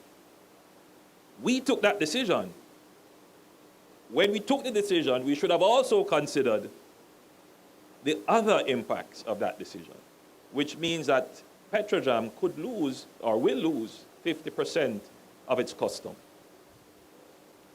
That could mean, very well mean, that the operations of Petrojam could become a call on the government. And I use the term government, but I shouldn't, because in the consciousness of Jamaica, the Jamaican people see the government as separate from them, which is not the case. The government is just the accumulation of you. So if it is a call on the government's purse is a collection from your pocket. And that's what it is. It is going to be a call on your pocket. So I am not running a government that is under siege, not knowing what is coming in the future, as we have had governments do in the past. Happen upon situations. And those who are being critical of the government now should explain why it is we are happening up on situations that are creating fiscal risks for the government. This government is giving the people of Jamaica the commitment that we will not just manage the situations that exist now, but we are managing the situations to come.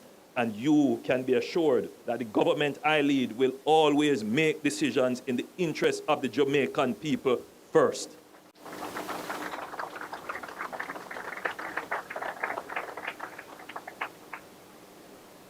So you may be wondering, what's the connection? But I hope you see that the strategy of the government in doing all of this is about this line of effort in ensuring that Jamaica's government, meaning the collection of your pockets, is fiscally sound.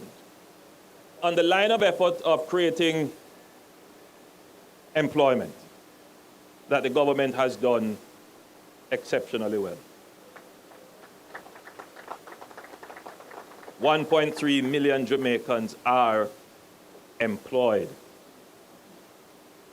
That's the highest number since the recorded history of the statistic. Now, that's a commitment we made, and we intend to continue to push for greater employment because I believe we can reach full employment, and we are not far away from it. We recognize that training and education is a constraint on our growth and employment prospects. Kind of ironic, isn't it? But it is the truth. Our education system, its output, our socialization coming from our households, are all impacting on the rate at which we increase our employment. I have here today, of course, the chairman of HEART, Mr. Edward Gabidon, and he knows that I have been breathing down the neck of HEART to put in place an effective strategy of training persons for the BPO industry. I know that they have an effort underway, and it has made an impact. But I'm always concerned when I hear of situations that a BPO enterprise opened just a few doors down, and then the BPO enterprise that was always in existence would come to work on a Monday morning, and half its staff is gone over to the next BPO. And then they are in a quandary and a scurry trying to find replacements. We hear those stories, and the government takes it seriously. We must rapidly increase our training to support the expansion of the industry. It can't be that we have investors here and we are not supplying very quickly the quality trained workers. We have to get cracking on that in a more aggressive way. And it is not that we don't have the people. You know where they are? Some of them are in lottery scamming. Some of them are in crime. And many of them are at home sitting down doing nothing. And when you go to them, well, me can't leave my baby. Or they hide. Because I've seen the reports.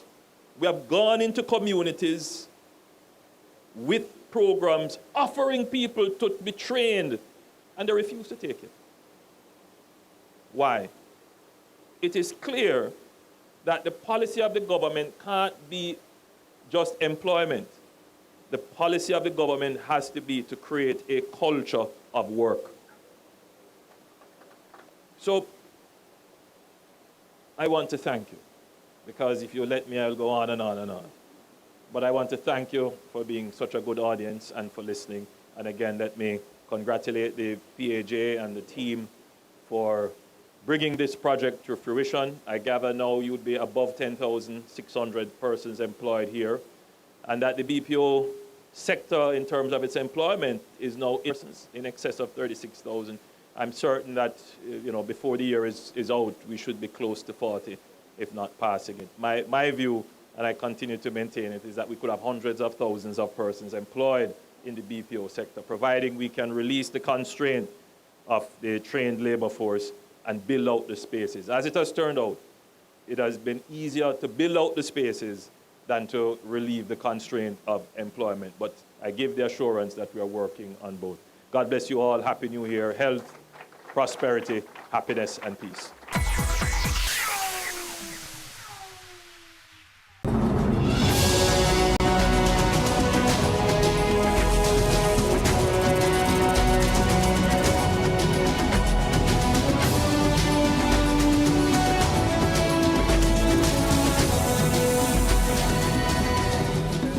Life, your weekly dose of information on nutrition, wellness, and fitness. Discover ways to nurture your mind, body, and spirit.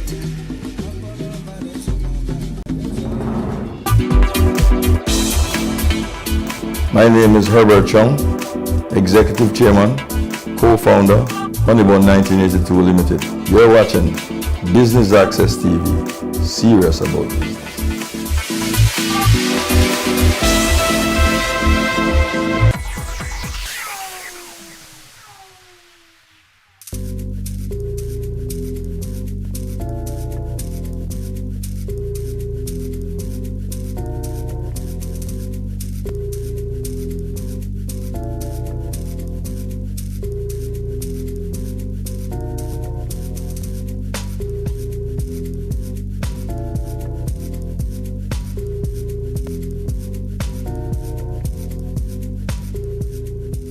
This new building brings new opportunity to Montego Bay as a city of which we are in the Caribbean, and we are the fastest developing city in the Caribbean.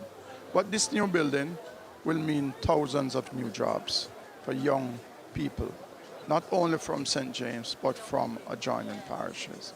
And wherever job opportunities are created for the multiplier effect. And it is very good for Montego Bay for us to be opening this over 60,000 square foot of space here today. The Montego Bay is known as the hospitality location in the Caribbean. We are more hospitable than any other parts of Jamaica and the Caribbean. The expatriates feel very comfortable, feel very welcome, feel very accommodative when they are here to do business, right? So it is a natural fit for us here in Montego Bay to embrace our expatriates, to embrace our local investors, and to embrace our new workers that are working in this free zone area, which the last count that I had, we have probably over 12,000 persons employed in the BPO sector in Montego Bay. And just having a discussion in another 3 to 4 years, it might be up to 15,000, 16,000. So it is growing. So Montego Bay is the place for BPO. I know it is being branched out in other areas of Jamaica, which I commend that also. But Montego Bay will be the preferred destination because we are the hospitality capital of the Caribbean. We in St. James, we are ahead of the rest because the Artrust NTA, the high schools, the secondary schools, are integral. They go into the school and when they have their student awareness as it relates to job opportunities, the BPO sector plays a very, very pivotal role. And I must say to you, this is an era in which is a good start for any young person, because to leave school with 2 or 3 CXC subjects, you know that in most cases you can't go into college with that. You can't go to a university with that, but you can enter the BPO sector, earn yourself much more than what you would have been earning if you were sitting down at home, and build your capacity from there. So it is a good start for those who did not achieve the 5, 6, 7 subjects to move on to college and to move on to university. So I would encourage all young people who have acquired 1, 2, 3, 4 subjects and they want to make a start in life to start at the BPO. It is a steady and growing industry. And I know a lot of them that started, and a number of them now are in supervisory position, big supervisory position, taking home working and living salary. So, I mean, I must tell you, you can know when they just started working. You know, they don't look that bouncy, but after 3 months and the hairstyle change, the whole makeup change, the clothing change, and you know that they are making money and they are earning their way to prosperity.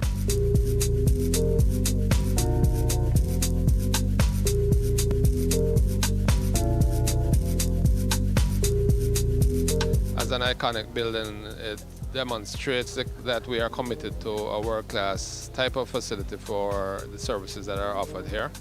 We're also keen on moving upscale from just the normal call center type operations to more knowledge-based operations. And we believe that those jobs will be even more attractive to the graduates from our university system, as well as those that you asked about, which are those who want to work and study. Students in some of these areas, the areas that I've spoken about, law, finance, medicine, and so on, will want to have jobs that relate to the things that they are studying. And the opportunity then to be working here and going to the Western Jamaica campus or the other campuses in the region would be very attractive for them.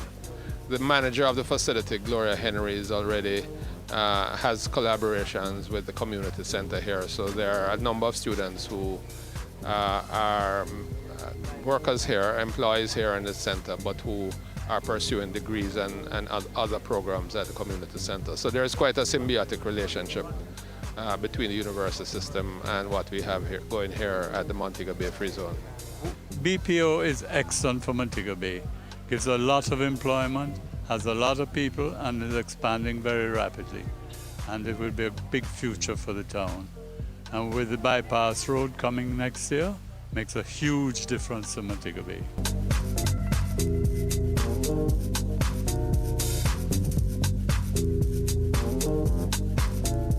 So my name is Deborah Fraser. I'm the CEO for Caribbean HR Solutions. We are an HR outsourcing company.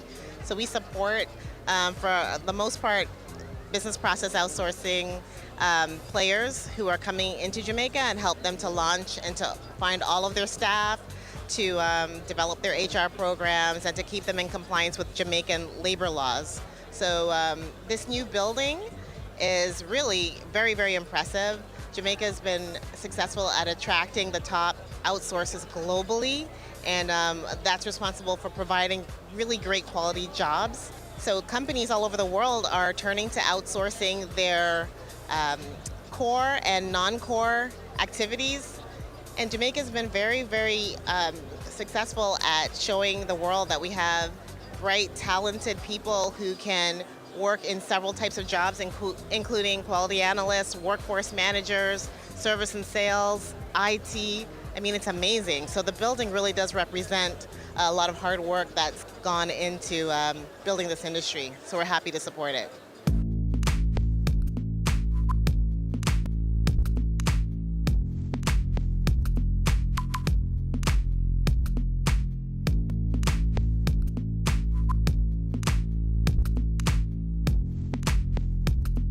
The opening of this new building is significant. It means growth, it means development for our country, it means providing more jobs for our people.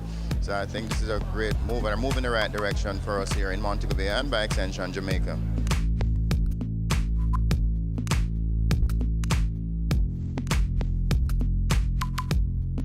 The building is state-of-the-art, top-notch. Professor Shirley and Gloria Henry really helped Concentrix get a smooth launch in Jamaica, which to date we've built just under 500 seats on the ground floor of this building and a rapid expansion into Kingston. So kind of without the support from them, we would not have been able to expand into Kingston as fast as possible because the facility we got was in top-notch shape. So I think it's a great, great step.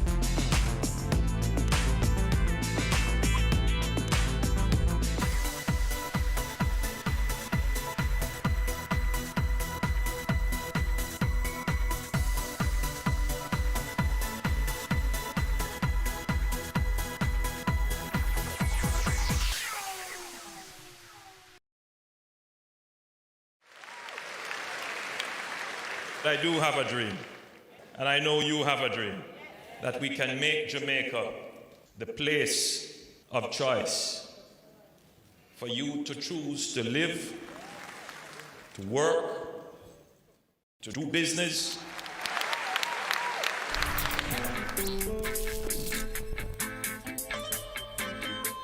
We are going for the Jamaica we want.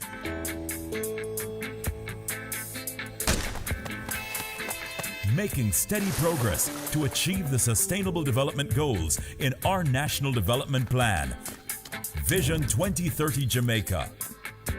We have teamed up with valued partners, working through strong institutions to reduce inequalities in our society.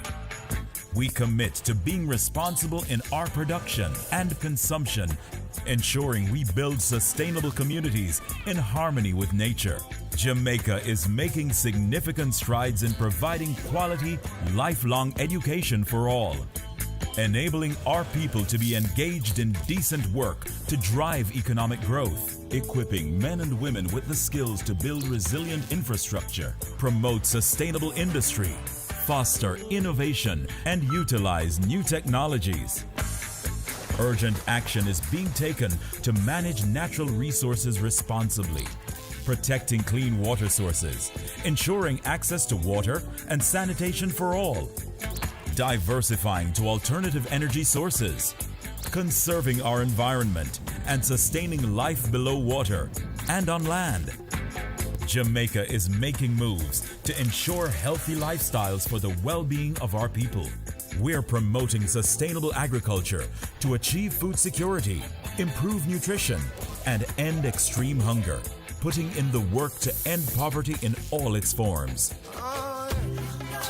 We're on track in achieving our Sustainable Development Goals through realizing our Vision 2030 Jamaica. We will leave no one behind. And I'm chilling right now, cause we're winning right now.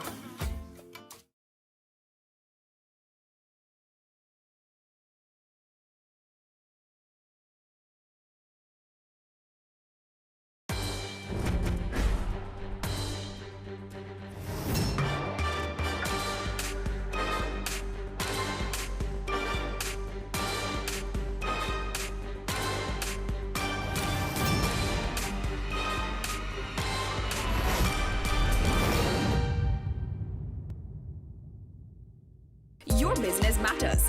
Business Access TV offers you the most innovative and effective advertising solution for your business, specializing in B2B sales, cost-effective solutions, the customers you want, the repetition you need. No matter the size and nature of your company, your business matters. Call us at 876-291-6233 or 876-376-4225. Email sales@batvja.com. Hi, it's Novia MacDonald White, Senior Associate Editor at the Jamaica Observer. And guess what? You are watching Business Access Television.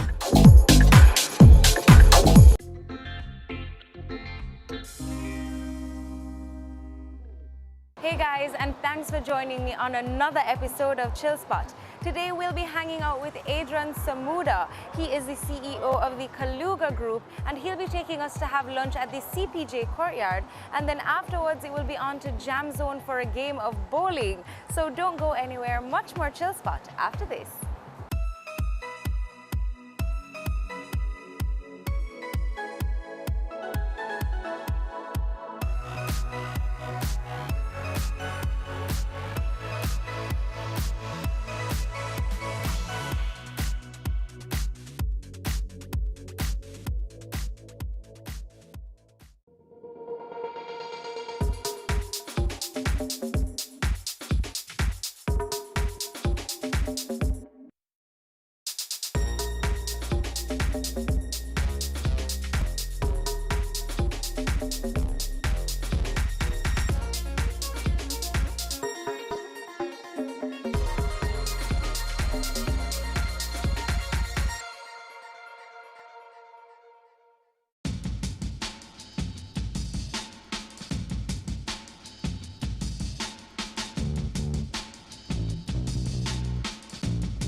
Adrian. Hi Candy, these are my friends. This is Rick. Hi This Rick. is Dwight. Hi Dwight, nice to meet you.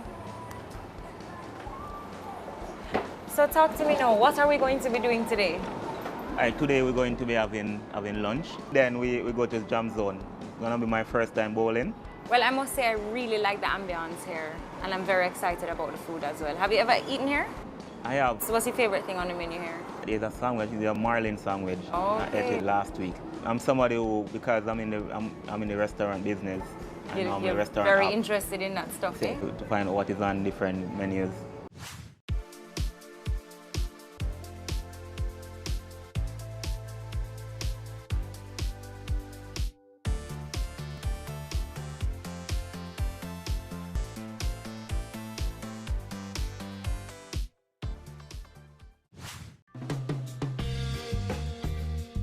Now you're the CEO of the Kaluga Group. What exactly is the Kaluga Group? Kaluga Group is two companies, Kaluga Cafe and Kaluga Gourmet Access. Kaluga Cafe is the first company which was formed in April 2014.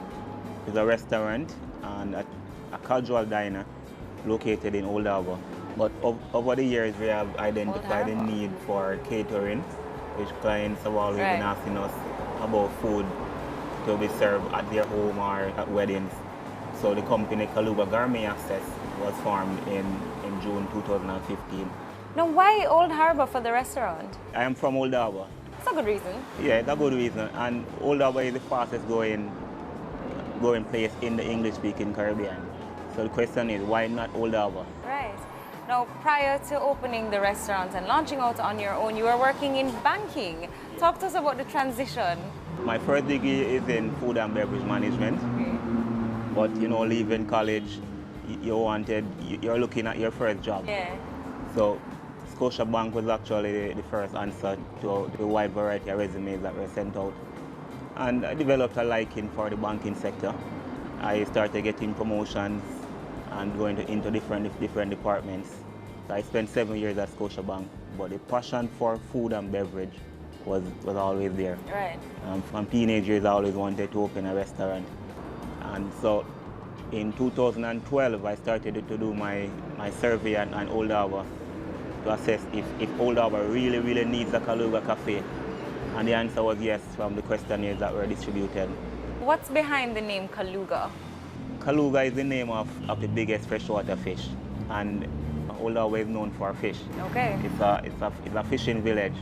So that's the inspiration behind the name. When I was searching for a name, I started searching for names of sea creatures. Right. I wanted a name that actually defines the location. Okay. Then the name Kaluga came up, and I was like, Kaluga, it sounds like a name that we can build a brand out of. Right. So a brand, you have to be catchy, it have to sound good. And we have to think 10, 20 years down the line, so it's not just about the restaurant, it's about a brand. How has the reception been since the restaurant has been open? It has been excellent. I'm bringing something different into Old Harbour. There's a massive migration into Old Harbour now. All of the persons who used to reside in Kingston because of more affordable housing in Old Harbour, they're moving into Old Harbour. Right. So those persons want a similar experience to what they're getting in Kingston. So we put a similar concept into Old Harbour that someone would have ventured out into Kingston for.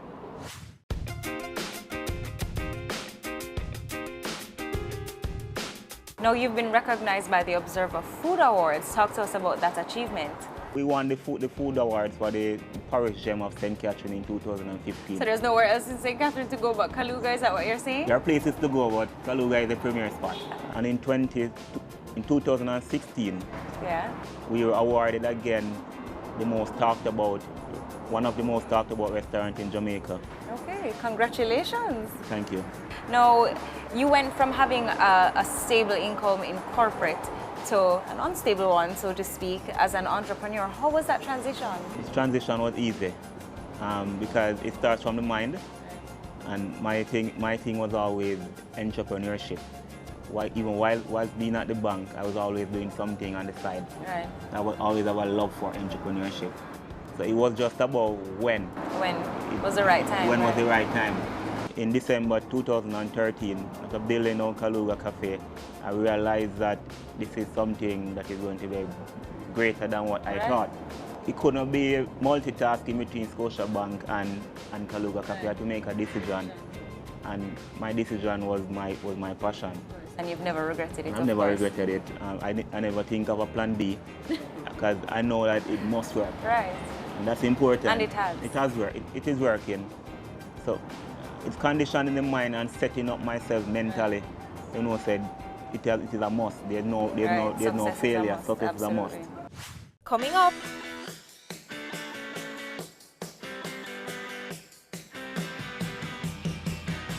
The way the system is set up, you have to fail to learn. Right. You have to go through challenges to learn. And oftentimes, challenges cost money.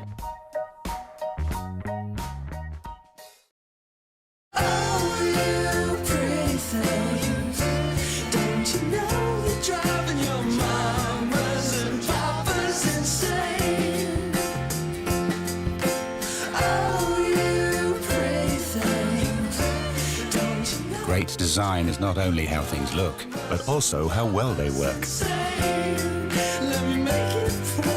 The GLC, more than meets the eye. Cash flow and budgeting analysis. A business can be profitable and still run into trouble due to cash flow issues. We can forecast and evaluate your company's financial condition, estimate financing requirements, and track cash flow sources and uses. For more information and to discuss your requirements with one of our experts, please contact us today. Email info@dodgen.global. Website https://dodgen.global.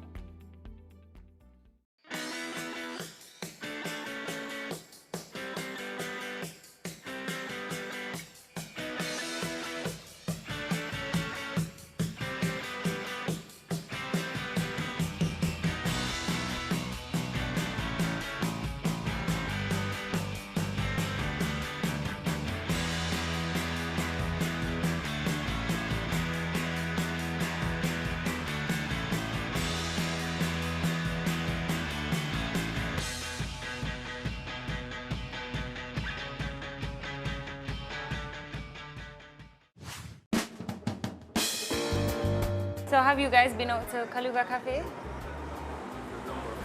A number of times. What's your favorite thing on the menu?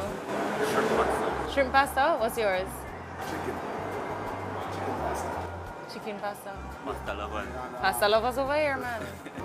Guava cheesecake. Guava cheesecakes. They have all kind of desserts out there too. You have to give the consumers what they would have ventured to Montego Bay or Kingston for. We couldn't have gone into Old Harbour and give them the regular fried fish stuff. and fried chicken. But you mentioned the name being, having to do with fish. What about the seafood? You guys have seafood on the menu? Yeah, we sell a wide variety of seafood. Your lobster, your fish, shrimps, etc. So when you don't try the lobster and the fish gone out there, going to eat pasta? I mean, you can try it. I'm not a lobster, I'm not a shrimp guy. I'm a chicken guy. You're a chicken guy.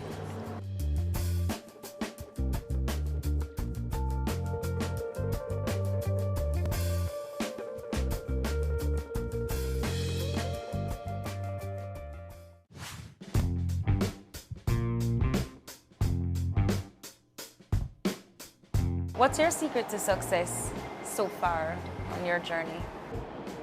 I think the people factor in the business is the most important. And reading, continuous reading. And just acknowledge that there's nothing such as failure. I've learned to, if I lose money to a project, I look at it as, okay, I just finished a course. Right. This year I've gone through some challenges, so I look at it as I did my PhD. Right, okay. It would have cost more to do the PhD or so on. Right. You have to pay to learn. But that's my secret. Go through it and learn from all the lessons, learn from your mistakes. You know that you don't repeat it. And every challenge that you go through, you should come out stronger.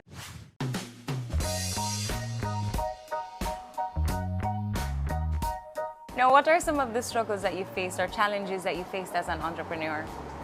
I believe one of my greatest challenges were the opportunity to capitalize on mentorship as a young entrepreneur. So you have this dream and you have this strong vision and you go after it. But the way the system is set up, you have to fail to learn. Right. You have to go through challenges to learn. And oftentimes, challenges cost money. Right. There's nobody who shares their secret of success.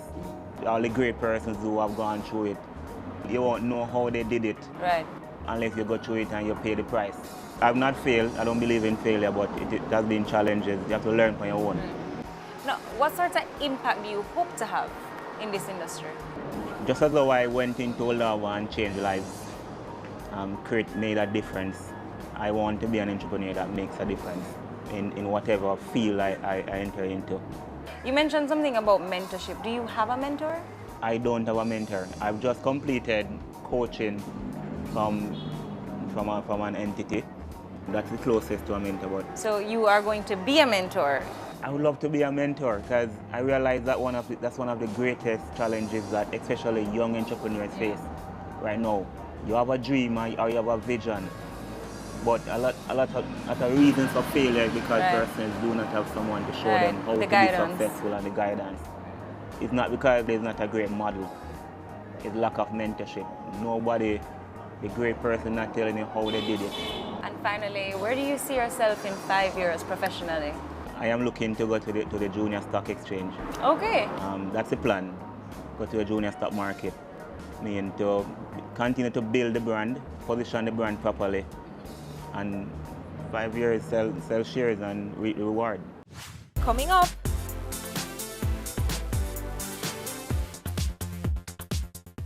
What advice would you give the younger you? Be determined. And persistent. Never give up. There's going to be challenges. Yeah. But I believe everything happens for a reason. Right. Business recovery and turnaround services. Dodgen Global will assist you to achieve the best possible outcomes for troubled companies, shareholders, and other stakeholders. Organizations can quickly find themselves hovering on the brink of failure. But with the right early intervention and a constructive approach, it can be possible to achieve a sustainable turnaround. We have the expertise to unveil the cause of problems and find solutions. Our team works cooperatively with management and stakeholders to make assessments about ongoing cash flow and working capital needs. We also assist you with new business strategies, divesting non-core business and assets, and the design of new capital structures. Dodgen Global can help you make smarter, more effective decisions. Let's have a conversation. Contact us at email info@dodgen.global, website https://dodgen.global.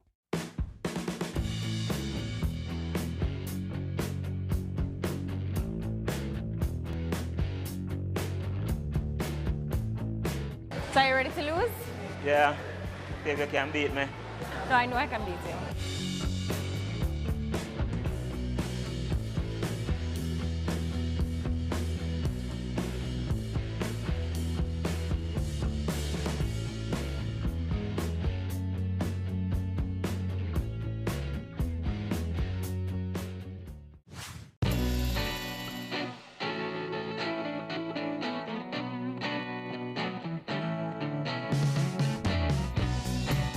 Now, how do you guys know each other? Well, I met Dwight about 2 years ago. 2 years ago, Dwight. Dwight was one of the judges for the Oscar Food Awards. Okay. So, I mean, we have similar mindsets, so we're connected from that. But Rick now, Rick is from media ground, from parents. Parents grew up together and we grew up together. Parents and parents are friends, and then we come and turn friends. So you guys went to the same schools and everything? Not primary school, high school. High school? Which high school was that? Glenmere High. Okay, now do you have any brothers and sisters? I have 3 sisters, 1 brother. Tell me about your childhood. Where did you grow up? What was it like? Well, I grew up in Oldawa, a district called Davis. My childhood was good. I never knew about poverty, nor any stress. In my eyes, we had everything. So while parents worked hard, but they provided for us. So we had a good childhood. And what about an immediate family of your own? Do you have any children? I have 1 daughter. 1 daughter?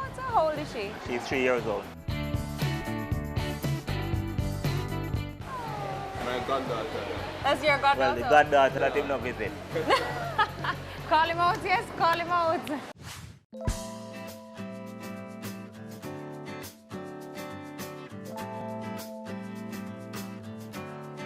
What would you say is the most memorable childhood memory? When I actually passed English language. You didn't expect to? That I didn't expect it, but it was one of my weakest area. English language was what was preventing me from starting university. When I got the results, and I realized when I looked on the slip and it was amazing. I felt a great feeling because knowing the struggle that I'm going through to pass this one subject for me to go to college. But my house from the gate is about less than quarter mile, and I started to call my mom from out there. Mommy, mommy, mommy, me pass. And when I finally reached her, you could see the joy in her face.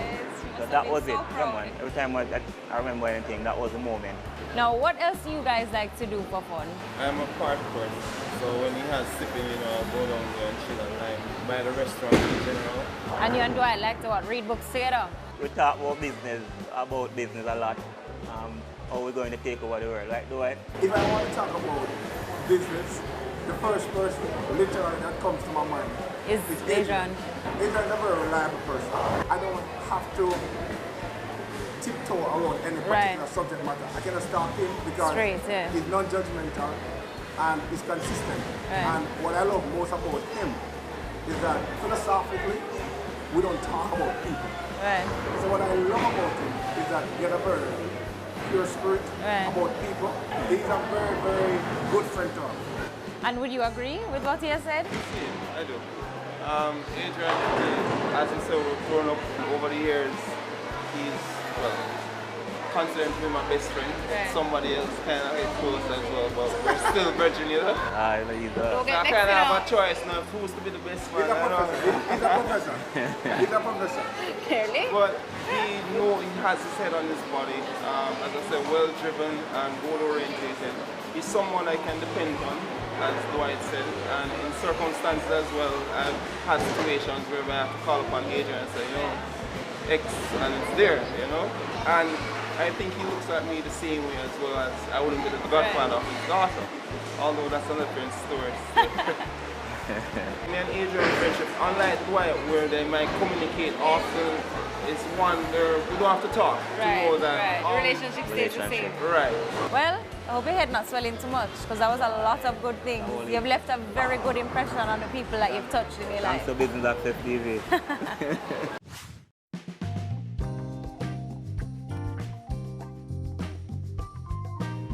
What advice would you give the younger you? Be determined and persistent. Never give up.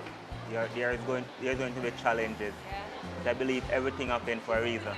I've gone through a lot, but in the end you realize that, this is the reason why that happened. But determination is key.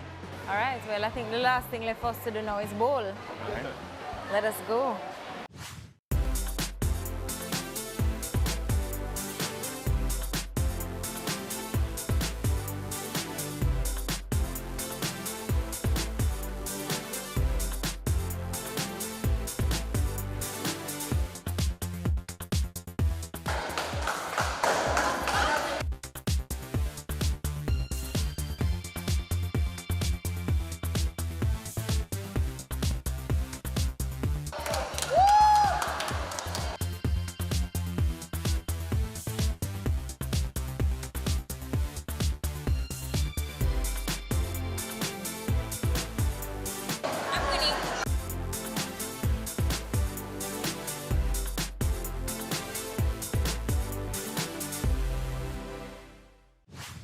that brings us to the end of another exciting episode of Chill Spot, where we hung out with Adrian Samuda, CEO of the Kaluga Group. He took us to lunch at CPJ's Courtyard, and then it was on to Jam Zone for a game of bowling, which I won, might I just point out. But until next time, I'm Candy for Chill Spot. Bye! Tune in this Friday for Chill Spot, where...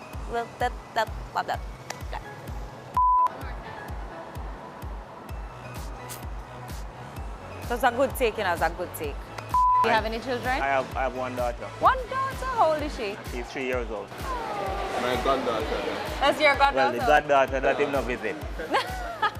Call him out, yes, call him out.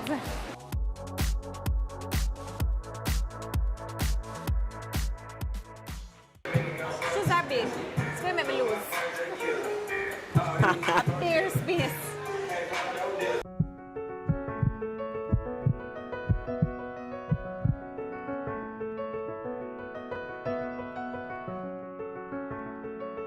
It's arguably the most significant invention to come out of Jamaica in the last 2 decades. A medical doctor, a mechanical engineer, and a computer scientist used technology to develop a way to train heart surgeons across the globe more efficiently. The heart simulator developed at the UWI-Mona is now being used by several universities across the world to train surgeons. Professor Daniel Kaur, who worked on the project, says after shelving the first prototype and moving on to other projects, he and the other inventors involved received a call that would change everything. So in late 2007, we hear from Dr. Richard Fines, who was at the time chairman of the American Board of Thoracic Surgery. He had seen a video that had been released along with a paper that we had published. And in the video, we were just showing a small clip of what the heart looked like while, in operation, in use. And he wrote to Dr. Ramphal, basically did a little internet search, tried to find him, sort of located an email address for him at UWI, by which time he had already left UWI, and wrote him and said, I saw this video, is it real? Because if that's real, I'd love to come to UWI to see it, and would you be willing to set it up for us, because we are examining possible simulation environment scenarios for the cardiac surgery training, and this is something that we would like to sort of take a look at just to see what it can do and whether it's good for us. After some persuasion, the team decided to go to the University of North Carolina to set up the prototype. First time set up, right? So all these prominent heart surgeons had just come in to take a look at what's going on, and everybody was kind of blown away just how realistic the heart beating was, and how realistic the whole environment was. So they took out the video footage and took that to their annual meeting that year at the Society of Thoracic Surgeons. And with that video at that meeting, just sort of, caught the eye of everybody who was at that symposium that year. And that ended up getting us invited to technology symposium for cardiothoracic surgery. And we got re-invited year after year. Soon after that, the UWI-Mona developed heart simulator was a sought-after tool when it came to training heart surgeons. It then got to a point where other places wanted one. They kept saying, how can we get one of these at our institution? So it was kind of around that time, that was started around 2009, that we started talking about how to get multiple ones of these.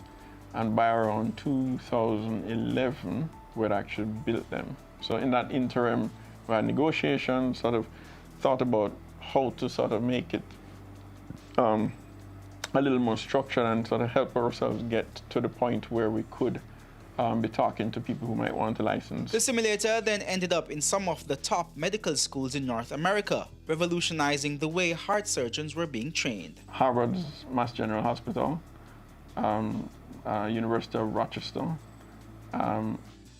there was a University of North Carolina, Johns Hopkins, Vanderbilt, Mayo Clinic, University of Washington, and Stanford. This was the first time ever heart surgeons in training were being exposed to real-life circumstances. Kind of what I mentioned before, where you might have the pig's heart in a bowl, or I suppose if you're working with a cadaver, which is going to be realistic, but it's a dead person, but nothing where the heart is, or actually a live pig. That is a closest that you could come if you wanted to get a full-blown operating room scenario where you are standing around, there's a apparently living, beating heart, and you have to give the right instructions, and you have somebody controlling a pump, somebody controlling anesthesia, and then you have your partner in front of you, you're supposed to be giving the right instructions, and you're learning not just the specific procedures, but also the management of your team. The only way you could really reconstruct that without having a real patient on the table was a live pig. That was the closest you could come. So what our simulator was providing these guys with was a context in which they could reconstruct any scenario they wanted, when they wanted, at the time they wanted. So from the purpose of teaching, if today's lesson was to teach you something that hardly ever happens, they could make sure it's scheduled what's going to happen because you set the simulator up to deliver that. So for them, that was a great opportunity to change how training in cardiac surgery could work, right? And at the same time, you're getting this high fidelity model, right? So you're not putting any patients at risk. You have this model that looks real. It bleeds when you cut it. It has a pressure. It shows you a computer trace that looks like it's a real trace on a monitor. So for all intents and purposes, just because you set it up, it's not real. But for all intents and purposes, it looks like a patient on the table. The heart simulator has not only used technology to totally revolutionize the way heart surgeons are trained, but it is also helping to better equip surgeons to deal with real-life situations in real time.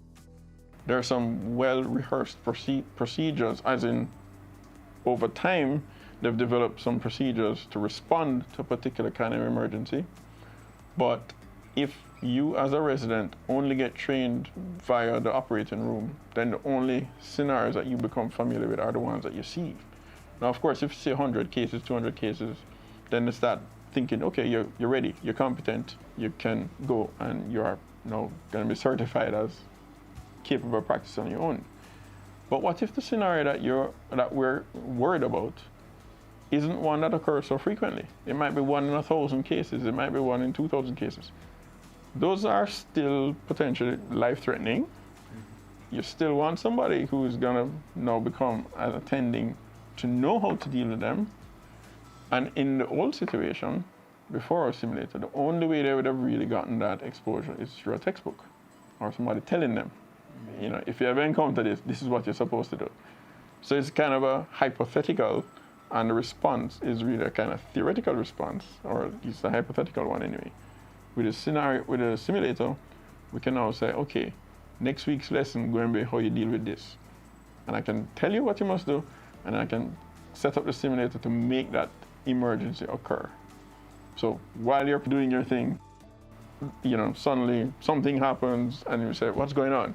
And it's for you to A, recognize that there's that emergency going on, and then B, act appropriately. So you can actually now practice that, which is not something that you could have done easier before. The heart simulator is the first UE patent to be commercialized, and with the recent commitment from Finance Minister Dr. Nigel Clarke to pump more government resources into research and development, it is hoped that more patented inventions coming out of the University of the West Indies can be commercialized.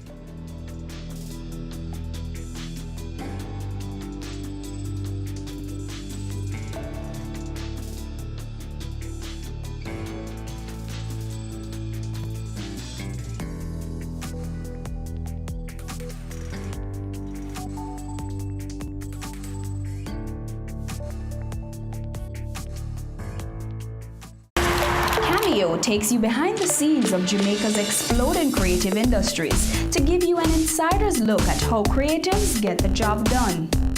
I'm really picky about how we treat our customers.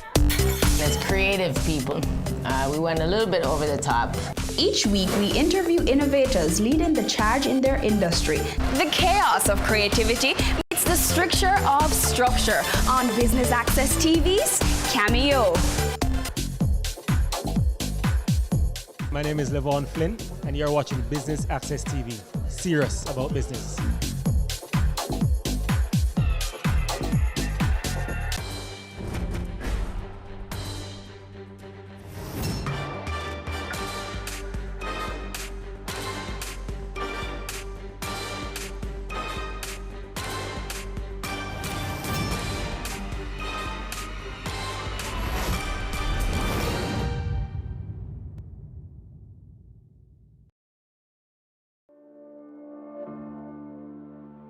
Every parent wants healthy children and nutritious meals, and yet a lot find it hard to succeed in helping their kids to develop good eating habits from early.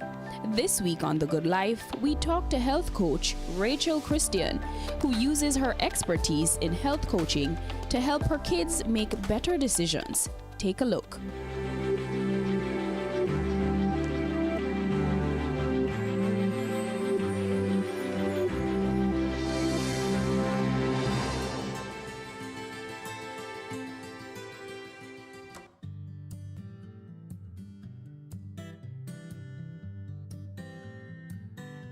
I'm Rachel Christian. I'm a health coach, and basically what a health coach is somebody who guides a person along their journey towards better health, helping them to make the correct choices and develop sustainable habits which will keep them along their healthy lifestyle path.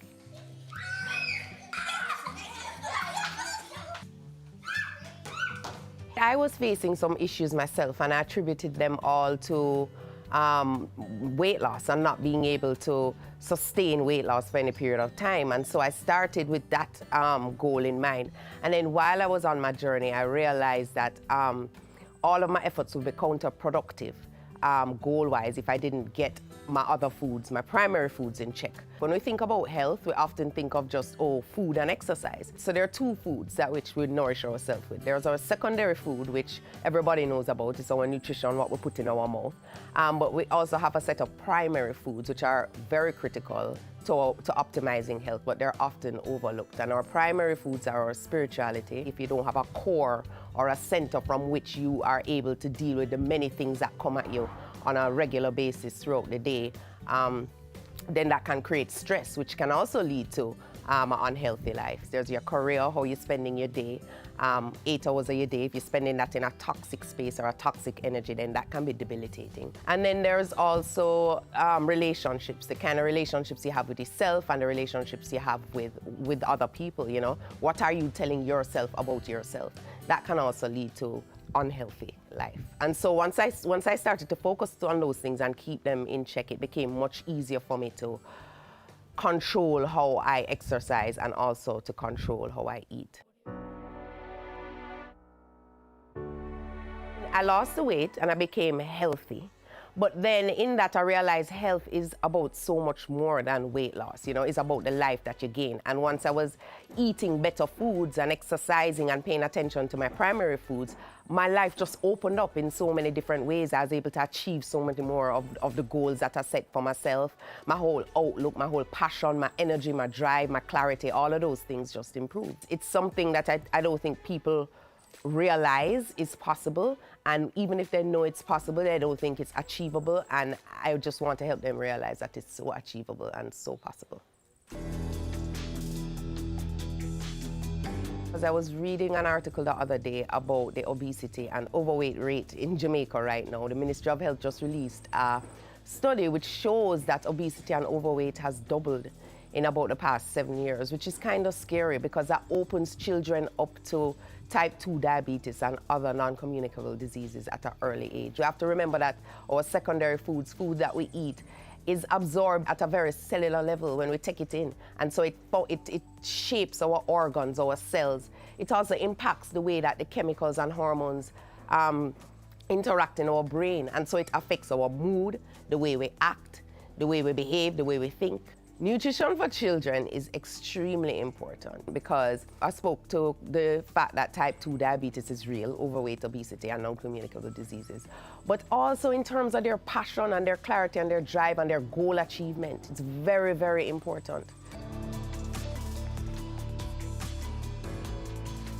We can do small things to influence their behavior from a young age so that when they get big like me, they don't have to struggle, you know, for so long, or it don't have to be such a hard fight to get their health on track the way I struggled before to get mine on track. If they introduce small habits from a young age, then when they grow up, they'll hold on to these habits and it will become easier for them to, you know, make health a priority. You know, we are influencers of our children's behavior. We determine how they behave, we determine how they diet, how they see food. It's very unfortunate that sweet, sugary, processed snacks are the cheaper way to go. They're the cheaper alternative. But You can do little things, like you can shop at, instead of buying your food produce at the supermarket, you know, go to the market, go to a farmer's market and buy it. It works out to be cheaper. There are also small things you can do. You know, we say start as early as infancy with breastfeeding. Breastfeeding is very, very important. One of the things that's interesting to point out is that formulas, when you're feeding a baby out of a bottle, they don't usually stop when they're full. They stop when you finish feeding them the bottle, when the bottle is finished. And so breastfeeding gives the child a chance to stop. So they're able to control then their intake, and that's something that follows them through life as they get older. I don't give my children rice every day. I give them ground provisions most of the time. I swap out white rice for brown rice where I can. I always ensure that they have a piece of fruit with their breakfast. I don't at all let soda into my house. Soda is not allowed into my house. They have it from time to time when they're on the road, you know, rarely, but it's not allowed in my house. My children drink water, and if they're going to drink juice, then they drink freshly squeezed juice. Because when you look at these packaged juice and the soda, 20-ounce can of soda has 16 teaspoons of sugar, and that's per serving. If they get sugary drinks, I mix it, I dilute it with water to kind of cut down their sugar intake. I tend to stay away from sweet fruits for my kids. I give them, you know, but I give them in moderation, and I give them more of the fruits that don't have in so much sugar, like watermelon, cantaloupe. I give them a lot of berries. I give them Ethiopian apple is another favorite of mine. So not so much the grape and the pineapple. You have to be careful with the servings of those because they have a lot of sugar, and although it's good sugar, it still metabolizes our sugar. So I also introduced a thing in my house, you know, meatless Mondays. They have Taco Tuesdays too. For one day out of the week, we don't cook meat. I recently moved it to 3 days now, so we have 3 meatless days. But I give them, they have chickpeas instead. They have beans, a bean salad. They didn't draw to these things. Remember that these things didn't come to them naturally, you know, right? Especially my older two, who came in to my lifestyle a little later than my youngest one. So it took coaching, you know, I had to sit at the table with them, they had to see me eating it. But that coaching didn't last a long time. I mean, they get used to it sooner than you think. And in our head, we tend to think it's like so much work and it's going to take so much out of me. Believe me, it doesn't. So I come up with these little themes, because if you make it fun for them, you know, they'll become more involved. And they get involved. And another way too is that I get them involved in making my green juices. They help me to make my smoothies. They help bake cookies with me. When children feel like they're a part of something, they're more eager to try it after. So that really works for me. I ensure that they are not sitting down in front of the TV 24/7. So that whole sedentary lifestyle with the whole iPad and sitting down in front of the TV, no, not all day. You know, get up, go outside and play. Sign them up for extracurriculars. Make sure they see you working out, and make sure they see you eating healthy. That's a big part of it. We don't realize children at this age are very pliable. You know, we can mold them. It might look like, oh Lord, I'm not gonna eat this, I'm not gonna eat that. Over a period of time, you keep being consistent in giving them, sitting down with them, let them see you eating it. Eating your vegetables, eating your fruits, and they'll come into it. I mean, it's easier, and it's much easier when you start them from a very young age. Like case in point, my children, I have 3 children. And so my journey started roundabout when my last child was a baby. And so he was introduced to green juice, noni tuna, aloe, smoothies at a very young age. So my children now, the bigger ones, they'll have it. But it's more like I have to really encourage it with them. With Jacob, the youngest, it's seamless. I mean, he goes for that.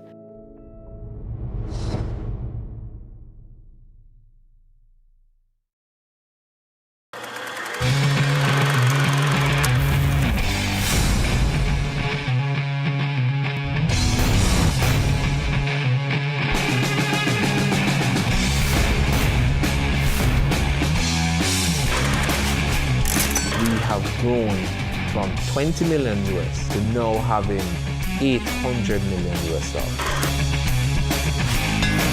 Knowledge, skill, and professionalism. Those are my tools and my armor.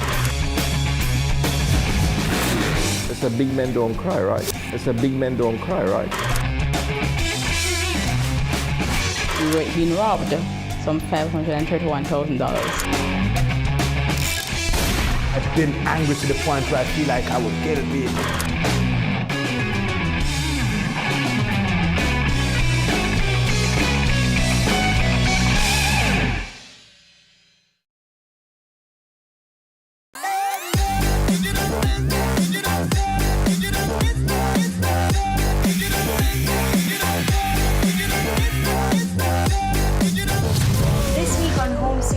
We go around Jamaica to visit a few of our most historical homes, each with their own little story. Our first stop, let's find out.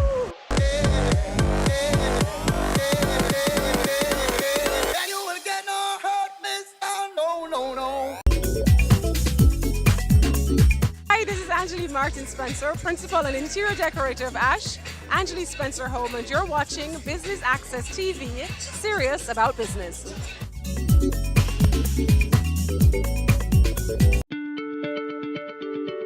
Welcome back to The Good Life. We are still here with Rachel Christian, who is giving us some tips to promote healthy eating habits for kids. There's so many dietary theories out there, and if you follow all of them, you'll really go crazy. I mean, a lot of them have pros, a lot of them have cons. I mean, I don't bother myself too much with that because then it gets overwhelming. And so I consider myself to be an everything on. So some days I'm a vegetarian and I don't eat meat. Some days I'm a vegan, I don't eat dairy products or meat or anything with a face. Some days I'm Atkins, where I don't eat any carbs. I just mix everything up. I try not to box myself in because then things will get overwhelming and the chances of me sticking to the journey become less. Well, this is what I say. I mean, the more work you put into something is the better it will become. It sounds like a lot initially to make all these changes, but start with one change at a time. Start with cutting out the soda in the house and the juices. Start with that. Start with keeping them on only water. Over time, it becomes seamless. It becomes seamless. Okay, so now that I've talked to you guys about how you can improve nutrition in your household with your kids, I'm gonna show you how I improve nutrition with my kids. All right, guys, so what are we making? We're making cookies. Woohoo! Okay, so what's the first thing you're going to do? You're going to smash up the bananas for mommy? You're gonna peel the banana. Okay. And you're gonna smash it. You like banana? Yeah.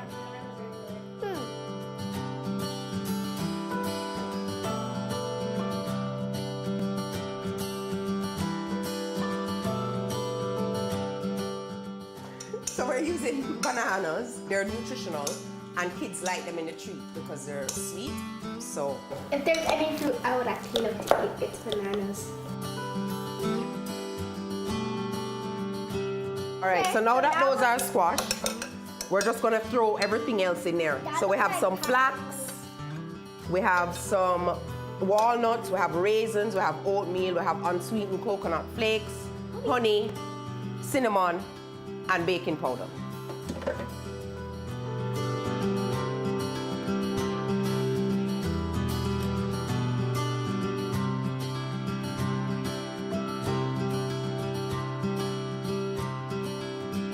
Always try to use coconut oil instead of vegetable oil. Can I pour the honey in, Mommy?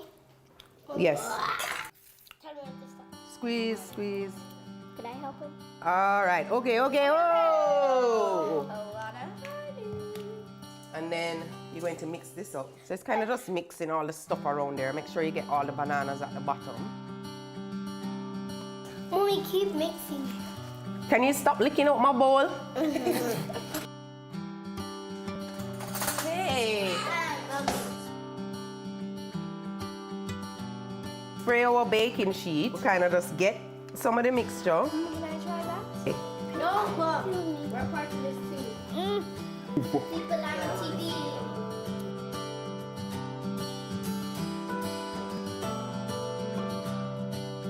See how involved they are? Make it like a cookie. All right. Awesome, wow.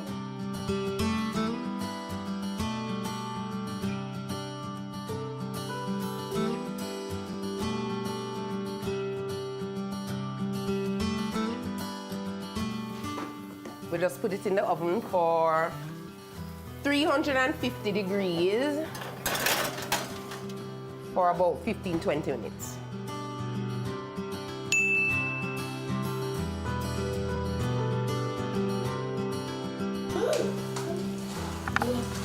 Is it good? Yes. Good. You like it? Good. All right, so we're going to be making a parfait, and a parfait is basically fruit with yogurt layered, and this is a good snack for kids. My kids love it, and I'm gonna show you how to make it. Especially Jacob. Yeah, especially Jacob. He comes running into the kitchen like, can I have some parfait? Can I have some parfait? I use Greek Oikos yogurt, non-fat plain. I use fruits. I use honey to give it a little sweetening. And I also put chia seeds in there, which is full of fiber and good for digestive health. What's digestive health? It makes your belly turn better and makes you absorb all the nutrients in your food better. Okay. Okay? All right, so the first thing we do is to get a layer of yogurt in there. I usually make these the night before to give the chia seeds a chance to swell. Mommy, can I lick off my spoon? Yes, but you can't put it back into the yogurt. Okay. And so then I pour a little of these. Are we gonna have any more spoon activities? Yeah, wait, soon. Okay, I'm not looking. Can't I just wash? Kind of mix it up in here. Put the fruits in now. You have to stir them up in there. Thanks for the chia seeds. Okay, that's good. And now put another layer of fruit. And then you're finished. Oh, I love papaya so much. I love strawberries. Taking all of the strawberries. This is what it looks like when it's finished. It's really good. So good.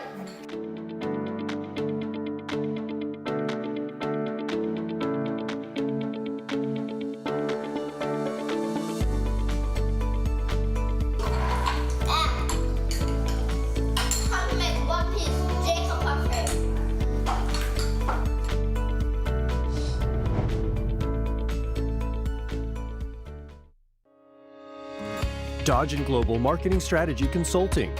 Marketing isn't a department, it's a system. Having an integrated and cohesive marketing plan allows each marketing technique to support the others, thereby creating a synergy of branding and growth for your business. Dodge & Global can assist you in making smart decisions with lasting value in regard to the following key decisions. Determine if there is a paying market for your products and services. Craft long-term and short-term marketing goals. Define marketing campaigns. Create marketing strategies. Select powerful marketing techniques to reach your audience. Choose a brand and image that reflects your core message. Design marketing materials. Design internet marketing strategies. Track marketing results to determine the strongest techniques. Because it's so important to create an integrated marketing strategy that will bring in business. Get advice and mentoring from people who are already successful marketing experts. Our team can help you make smarter, more effective decisions. Let's have a conversation. Contact us at email info@dodgen.global. Website https://dodgen.global. Sundays at 4:30 p.m. It's all about Home Sweet Home. Get your half-hour dose of the business of real estate, from laws and concepts to reality, building, buying, or renting. Or what about trends in decor or renovations? Home Sweet Home will keep you up to date.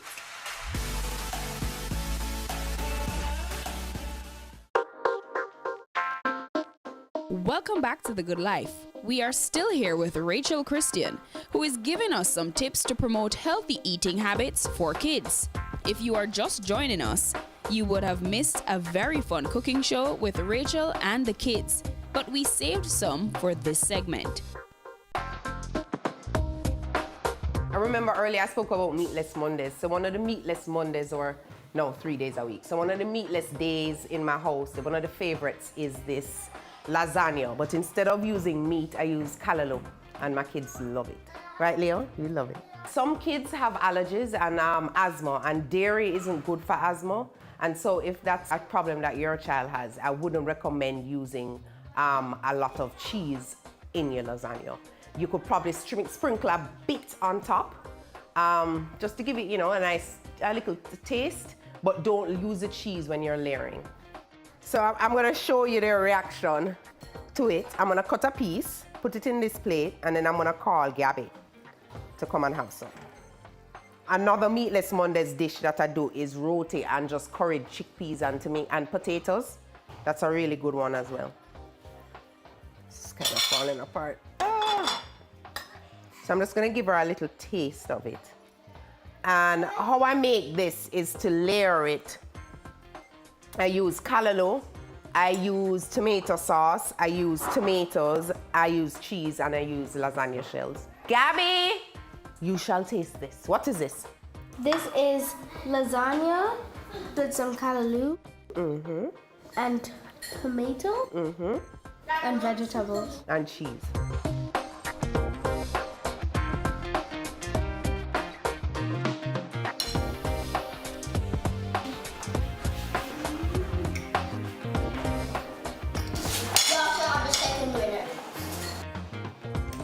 Blow, blow, blow. All right, wait, okay. After all this work, I'm having my lasagna. Oh, very good. I'm Gabrielle Christian and I'm 10 years old. And I think it's important that people eat nutritiously, because if you don't eat that nutritiously, then you'll get sick. But if you eat nutritiously, you'll stay healthy and you'll live for a long time. And I'm sure everybody wants to live for a long time. I like to eat chickpeas with curry chicken or roti, and it tastes really good. To me, it tastes good, and I really like it. I help her sometimes, and I help do a lot of things with her, and that also helps her to speed up her process, and it's fun making stuff with her. First of all, my name is Adam. Second of all, I'm 7 years old, and I think people need to be healthy so they can learn lots of stuff in school and they can grow up just to be so smart and own a big company. I want to be either a chef or a pizza delivery man. I like cake, I like steak, I like dumpling, and I especially like grapes and apples. My favorite vegetable is tomato. I like tomato because it's very sweet. And then whenever you eat spicy stuff, it calms your mouth down, so you don't need water. Kids, eat your vegetables so you could get strong like me and work those muscles.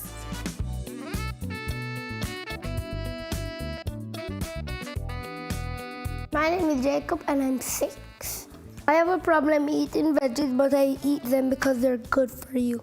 Because it's nutritious and it gives you a lot of energy, and I need energy to play and learn.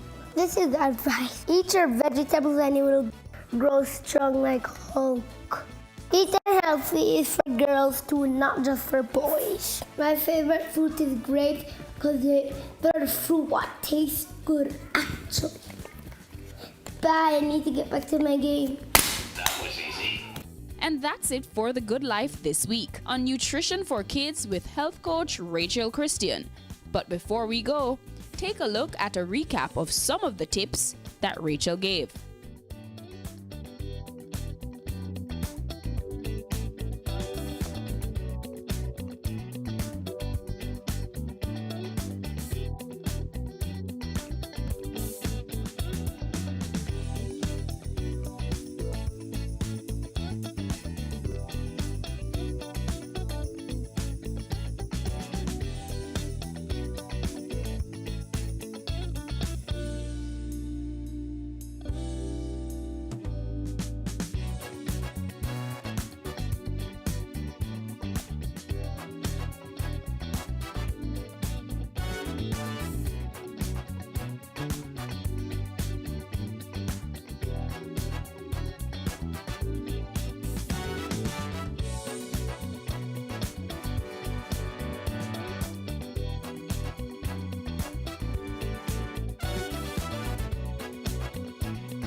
I do have a dream, and I know you have a dream, that we can make Jamaica the place of choice for you to choose to live, to work, to do business.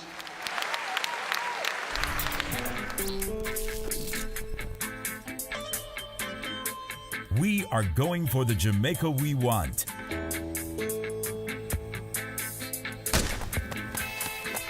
Making steady progress to achieve the Sustainable Development Goals in our National Development Plan, Vision 2030 Jamaica. We have teamed up with valued partners, working through strong institutions to reduce inequalities in our society. We commit to being responsible in our production and consumption, ensuring we build sustainable communities in harmony with nature. Jamaica is making significant strides in providing quality, lifelong education for all, enabling our people to be engaged in decent work to drive economic growth, equipping men and women with the skills to build resilient infrastructure, promote sustainable industry, foster innovation, and utilize new technologies. Urgent action is being taken to manage natural resources responsibly, protecting clean water sources, ensuring access to water and sanitation for all, diversifying to alternative energy sources, conserving our environment and sustaining life below water and on land. Jamaica is making moves to ensure healthy lifestyles for the well-being of our people. We're promoting sustainable agriculture to achieve food security, improve nutrition, and end extreme hunger, putting in the work to end poverty in all its forms. We're on track in achieving our Sustainable Development Goals through realizing our Vision 2030 Jamaica. We will leave no one behind. And I'm chilling right now, cause we're winning right now.